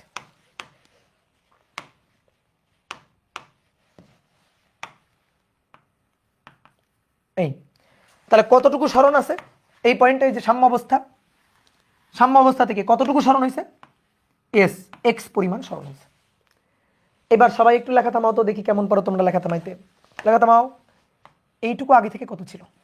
এল। এইটুকু ছিল এল, এইটুকু ছিল এল, আর আরো কতটুকু প্রসারণ? এক্স। এবার সবাই একটু চিন্তা করো, দেখো এই বস্তুটার ভার ছিল এম, তাহলে নিচের দিকে যে ওজনটা ছিল সেটা ছিল এমজি। এমজি আগে এল পরিমাণ প্রসারণের জন্য উপরের দিকে কে এল প্রত্যয়নী বল ছিল। এইবার প্রসারণটা কত বলো তো? শুধু এল। দেখো তো এখান থেকে আরো এক্স পরিমাণ প্রসারিত হয়ে গেছে না? তাহলে উপরের দিকে প্রসারণ এবার এল প্লাস এক্স। তাহলে উপরের দিকে এই যে বলটা, উপরের দিকের যে বলটা, এই যে বলটা, এই বলটা আগের চেয়ে, আগের কে এল এর চেয়ে এবার বেশি না? তাহলে সেটা কত হবে? কে এল প্লাস এক্স। বুঝতে পারছো না পারো? বলো। এই যে বলটা হবে, এই বলটা হবে আগের চেয়ে বেশি। আগে তো কে ইন্টু এল ছিল, এবার তো কে ইন্টু এল প্লাস এক্স, এটা ছিল, এটা বোঝা গেছে? নিচের দিকে এমজি, স্প্রিং এর টোটাল প্রসারণ এল প্লাস এক্স, টোটাল প্রসারণ। তাহলে এল প্লাস এক্স টোটাল প্রসারণ হলে প্রত্যয়নী বল কে ইন্টু এল প্লাস এক্স। এখন বলো তো নিট বল, এবার কিন্তু এই দুইটা সমান না, এবার কিন্তু এই দুইটা সমান না, এইটা আর এটা কিন্তু সমান না। তাহলে এবার কিন্তু একটা নিট বল আছে। নিট বল কোন দিকে? উপরের দিকে। কেন? কারণ এটা বড়। বুঝাও তো আমার এইটা কেন বড়, বুঝাও এটা কেন বড়? কেন কে এল প্লাস এক্সটা বড়? ভাই কে এল আর এমজি সমান, তাহলে এল এর সাথে যদি এক্স যোগ হয় তাহলে তো অবশ্যই এটা বড় হয়ে যাবে, এটা কমন সেন্স কি, তাই কিনা? তাহলে নিট বল থাকবে এই যে উপরের দিকে, নিট বল উপরের দিকে। উপরের দিকে মানে কোন দিক? এটা কোন দিক? এটা কি? এটা সাম্য অবস্থা। তাহলে উপরের দিকে মানে সাম্য অবস্থার দিকে, এইটা হবে সাম্য অবস্থার দিকে নিট বল। কি কথা বুঝছো? সাম্য অবস্থার দিকে নিট বল। তাহলে এই নিট বলটা হচ্ছে এফ নিট, এই যে সাম্য অবস্থার দিকে নিট বল। তাহলে এবার এই এফ নিটটা আমরা হিসাব করতে চাই, সবাই একটু বোর্ডে থাকো। এফ নিট, এই এফ নিটটা আমরা হিসাব করতে চাই।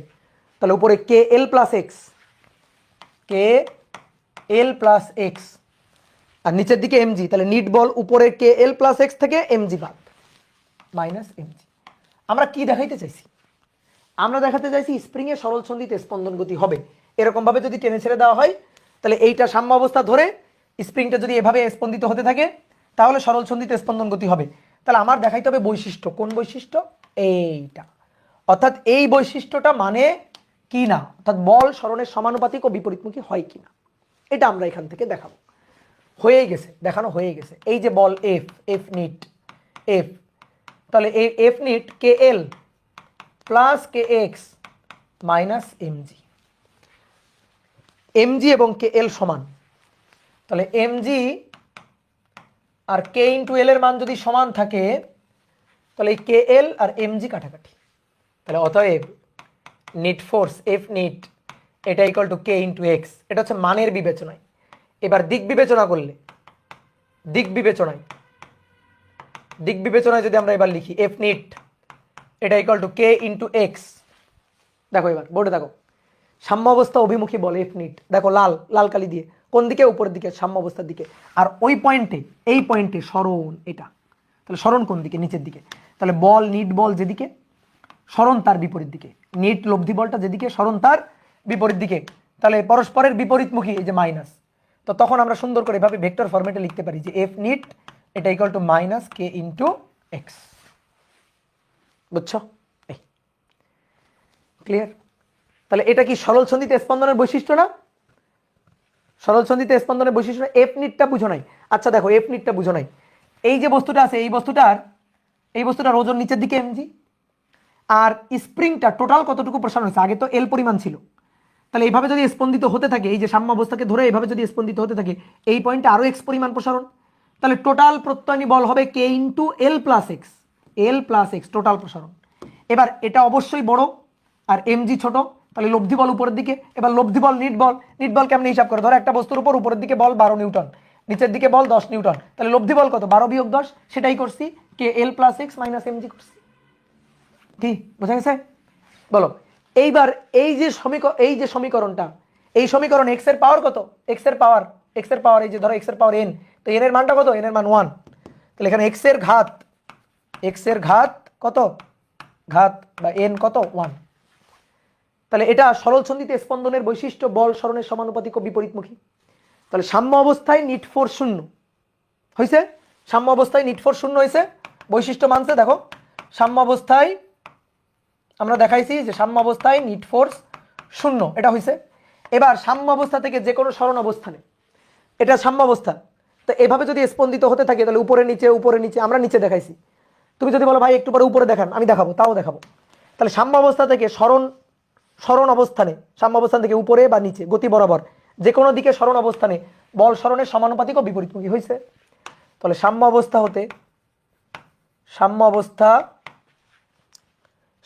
হতে এস এইচ এম গতি রেখা বরাবর যে কোনো সরণ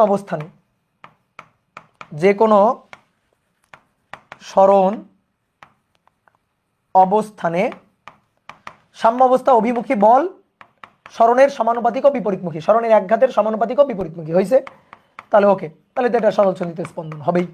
তাহলে অতএব স্প্রিং এর এই গতিটা সরল সন্ধিত স্পন্দন গতি, এটাই আমাদের দেখাইতে হবে। ঠিক আছে? এবার আমি গতি বরাবর কোথায় দেখাইছি? নিচে না? তুমি গতি বরাবর উপরের দিকে দেখাবা, দেখাও তো একটু উপরের দিকে, গতি বরাবর উপরের দিকে স্প্রিং এর ক্ষেত্রে হিসাবটা করে দেখাবা তো আমাকে। আসো আঁকি। এই যে স্প্রিং শিথিল অবস্থা, তারপরে স্প্রিং এ ভার ঝুলালাম, স্প্রিং এ এই যে ভার ঝুলানো হইল, তো ভার ঝুলানো হইলে স্প্রিংটা একটু নিচের দিকে নেমে থাকবে। এটা ছিল শিথিল অবস্থা,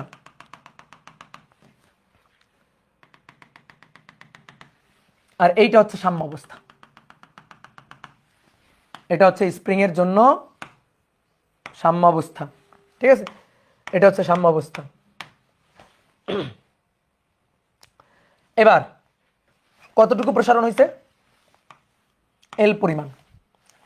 এই বস্তুটার ভার কত? এম, তাহলে ওজন নিচের দিকে এমজি, তাহলে উপরের দিকে প্রত্যয়নী বল, এই প্রত্যয়নী বলের পরিমাণটা কে ইন্টু এল। তাহলে সাম্য অবস্থায় এমজি ইন্টু কে এল পরস্পর সমান, তাহলে নিট ফোর্স, সাম্য অবস্থায় নিট ফোর্স 0। ঠিক আছে, এবার আসো একটু নিচের দিকে টান দিয়ে ছেড়ে দিই।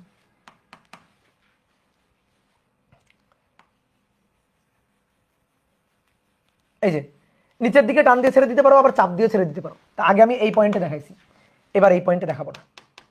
এবার এই যে সাম্য অবস্থা, এভাবে স্পন্দিত হবে, এভাবে স্পন্দিত হয়ে উপরের দিকে একটা পয়েন্ট। তো উপরের দিকে একটা পয়েন্ট ধরো একটু সংকুচিত হবে স্প্রিংটা আর কি। এবার উপরের দিকে একটা পয়েন্ট ধরো এই পয়েন্ট, এইখানে উপরের দিকে এই পয়েন্ট এখানে। তো এইখানে আমার একটু দেখাও যে বল সরণের সমানুপাতিক ও বিপরীতমুখী হয় লব্ধি বলটা। এবার আমাকে একটু দেখাও, হিসাব করে করো, তোমাদের টাইম 1 মিনিট টাইম। দেখাও এমজি দেখাও, প্রসারণ দেখাও, তারপরে স্প্রিং এর প্রত্যয়নী বল দেখাবা, তাহলেই হয়ে যাবে।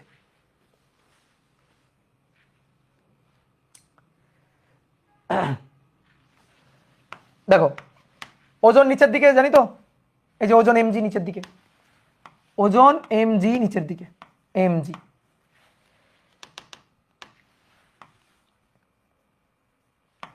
এমজি নিচের দিকে। এইবার শোনো খুব ভালো করে খেয়াল করো, বলো তো এবার স্প্রিং এর প্রসারণ কতটুকু? L - x। কেমনে? x কোনটুকু ভাই? x হচ্ছে এইটুকু সাম্য অবস্থা থেকে।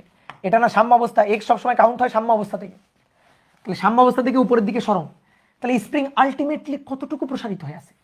আগে তো স্প্রিং L পরিমাণ প্রসারণ ছিল, তো তা থেকে যদি x পরিমাণ উপরে উঠে আসে, তাহলে স্প্রিং শিথিল অবস্থা হতে, স্প্রিং এর যে শিথিল অবস্থা, সেই শিথিল অবস্থা, এটা শিথিল অবস্থা, সেই শিথিল অবস্থা থেকে স্প্রিং কতটুকু প্রসারিত হয়ে থাকবে?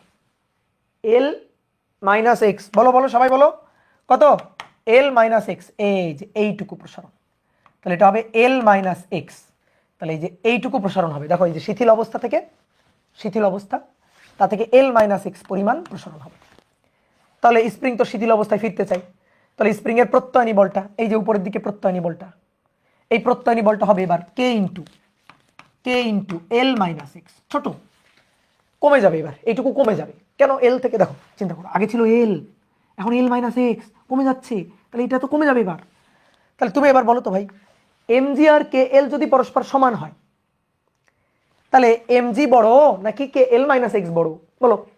আমি তোমারে বললাম mg এবং kl পরস্পর সমান। এবার তুমি আমার টু দা পয়েন্ট অ্যান্সার দাও। এই বস্তুর উপর নিচের দিকে বল mg, এই বস্তুর উপর উপরের দিকে বল kl - x, k into l - x। তাহলে কে বড়? যদি mg আর kl পরস্পর সমান হয়, তা আমি যদি এখন এখান থেকে কিছু কমাইনি, এখান থেকে যদি কিছু কমাইনি, তাহলে তো এটা বড় হয়ে যাবে আর এটা ছোট হয়ে যাবে। তো তাই kl - x ছোট আর mg হচ্ছে বড়। বুঝতে পারছো? mg কি বড়, তাহলে mgটা এবার বড়, kl - x ছোট। তাহলে লব্ধি কোন দিকে থাকবে? উপরেরটা, উপরের kl ছোট, kl - x ছোট, আর নিচের দিকে mgটা বড়, নিচের mgটা বড়, তাহলে লব্ধি থাকবে বড়টার দিকে। তাহলে লব্ধি বলটা থাকবে বড়টার দিকে, এফ নিট। তাহলে এবার এফ নিট হবে নিচের দিকে, তাহলে এফ নিট থাকবে নিচের দিকে। এই যে এফ নিট, দেখো সব সময় এফ নিট সাম্য অবস্থার দিকে। মজার ব্যাপার এটা যে সাম্য অবস্থার দিকে থাকবে সবসময় লব্ধি বলটা। বুঝা গেছে? তাহলে এই লব্ধি বলটা এবার আমরা বের করতে চাই, আবার দেখি একই জিনিস আসে কিনা। তাহলে এফ নিট হবে এবার বড়টা mg, তা থেকে বিয়োগ ছোটটা kl - x। তাহলে mg মাইনাস kl, মাইনাসে মাইনাসে প্লাস k ইন্টু এক্স, আর mg এবং kl পরস্পর সমান। তাহলে mg এবং kl পরস্পর সমান, কাটাকাটি। তাহলে f নিট এটা ইকুয়াল টু kx। তাহলে আবারও বল এবং সরণ পরস্পরের সমানুপাতিক ও বিপরীতমুখী, পরস্পরের সমানুপাতিক ও বিপরীতমুখী, সামনে একটা মাইনাস। কে বুঝছো যে এফ নিট এটা ইকুয়াল টু কি? Minus k into x. কেন ওই মাইনাসটা কেন দিলাম? ওই যে বল সরণের সমানুপাতিক ও বিপরীতমুখী, দেখো তাই হয়েছে। এই যে সরণ, এই যে বল, তাহলে বল এবং সরণ পরস্পরের সমানুপাতিক ও বিপরীতমুখী। তাহলে এফ নিট ভেক্টর ফরম্যাটে যদি লিখি, এফ নিট এটা equal to minus k into x, বল সরণের সমানুপাতিক ও বিপরীতমুখী। ছুটি দেন এখন, মাইর দিব, ছুটি না মাইর দিব, ছুটি না। তাহলে বুঝতে পারছো? ওকে, হোমওয়ার্ক লিখো, লিখো এবার হোমওয়ার্ক, হোমওয়ার্ক লিখো, HW লিখো এবার হোমওয়ার্ক। হোমওয়ার্ক হচ্ছে প্রথমে ডিফারেন্সিয়েশনের বেসিক দেখবা, ডিফারেন্সিয়েশনের সূত্র পড়ে রাখবা। সূত্র ডিফারেন্সিয়েশন ইন্টিগ্রেশন দুইটারই, ইন্টিগ্রেশন আমি কিন্তু ধরবো, ইন্টিগ্রেশনের সূত্র সুন্দর করে সূত্রগুলো পড়ে রাখবা, পরের ক্লাসে লাগবে। আর 2 নম্বর যে কাজটা করবা সেটা হচ্ছে এসএইচএম এর ব্যবকলনীয় সমীকরণ, এসএইচএম এর ব্যবকলনীয় সমীকরণ এটা বের করবা এবং তারপরে এসএইচএম ব্যবকলনীয় সমীকরণ সমাধান। এসএইচএম এর এই ব্যবকলনীয় সমীকরণ সমাধান, সমীকরণ সমাধান সমাধান করবা, ঠিক আছে।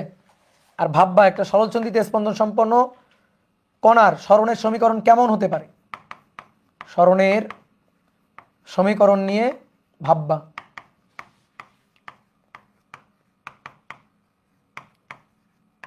বুঝতে পারছো? পড়াশোনা করতে হবে। ওকে, তাহলে আজকে আমাদের এইটুকু পড়া, ঠিক আছে। প্রথম ক্লাস আজকে কিন্তু বেশি পড়াই নাই, কম পড়াইছি না? কি কি পড়াইলাম? এই কমই পড়েছি, বেশি পড়াই। ওকে, তাহলে টাটা টাটা।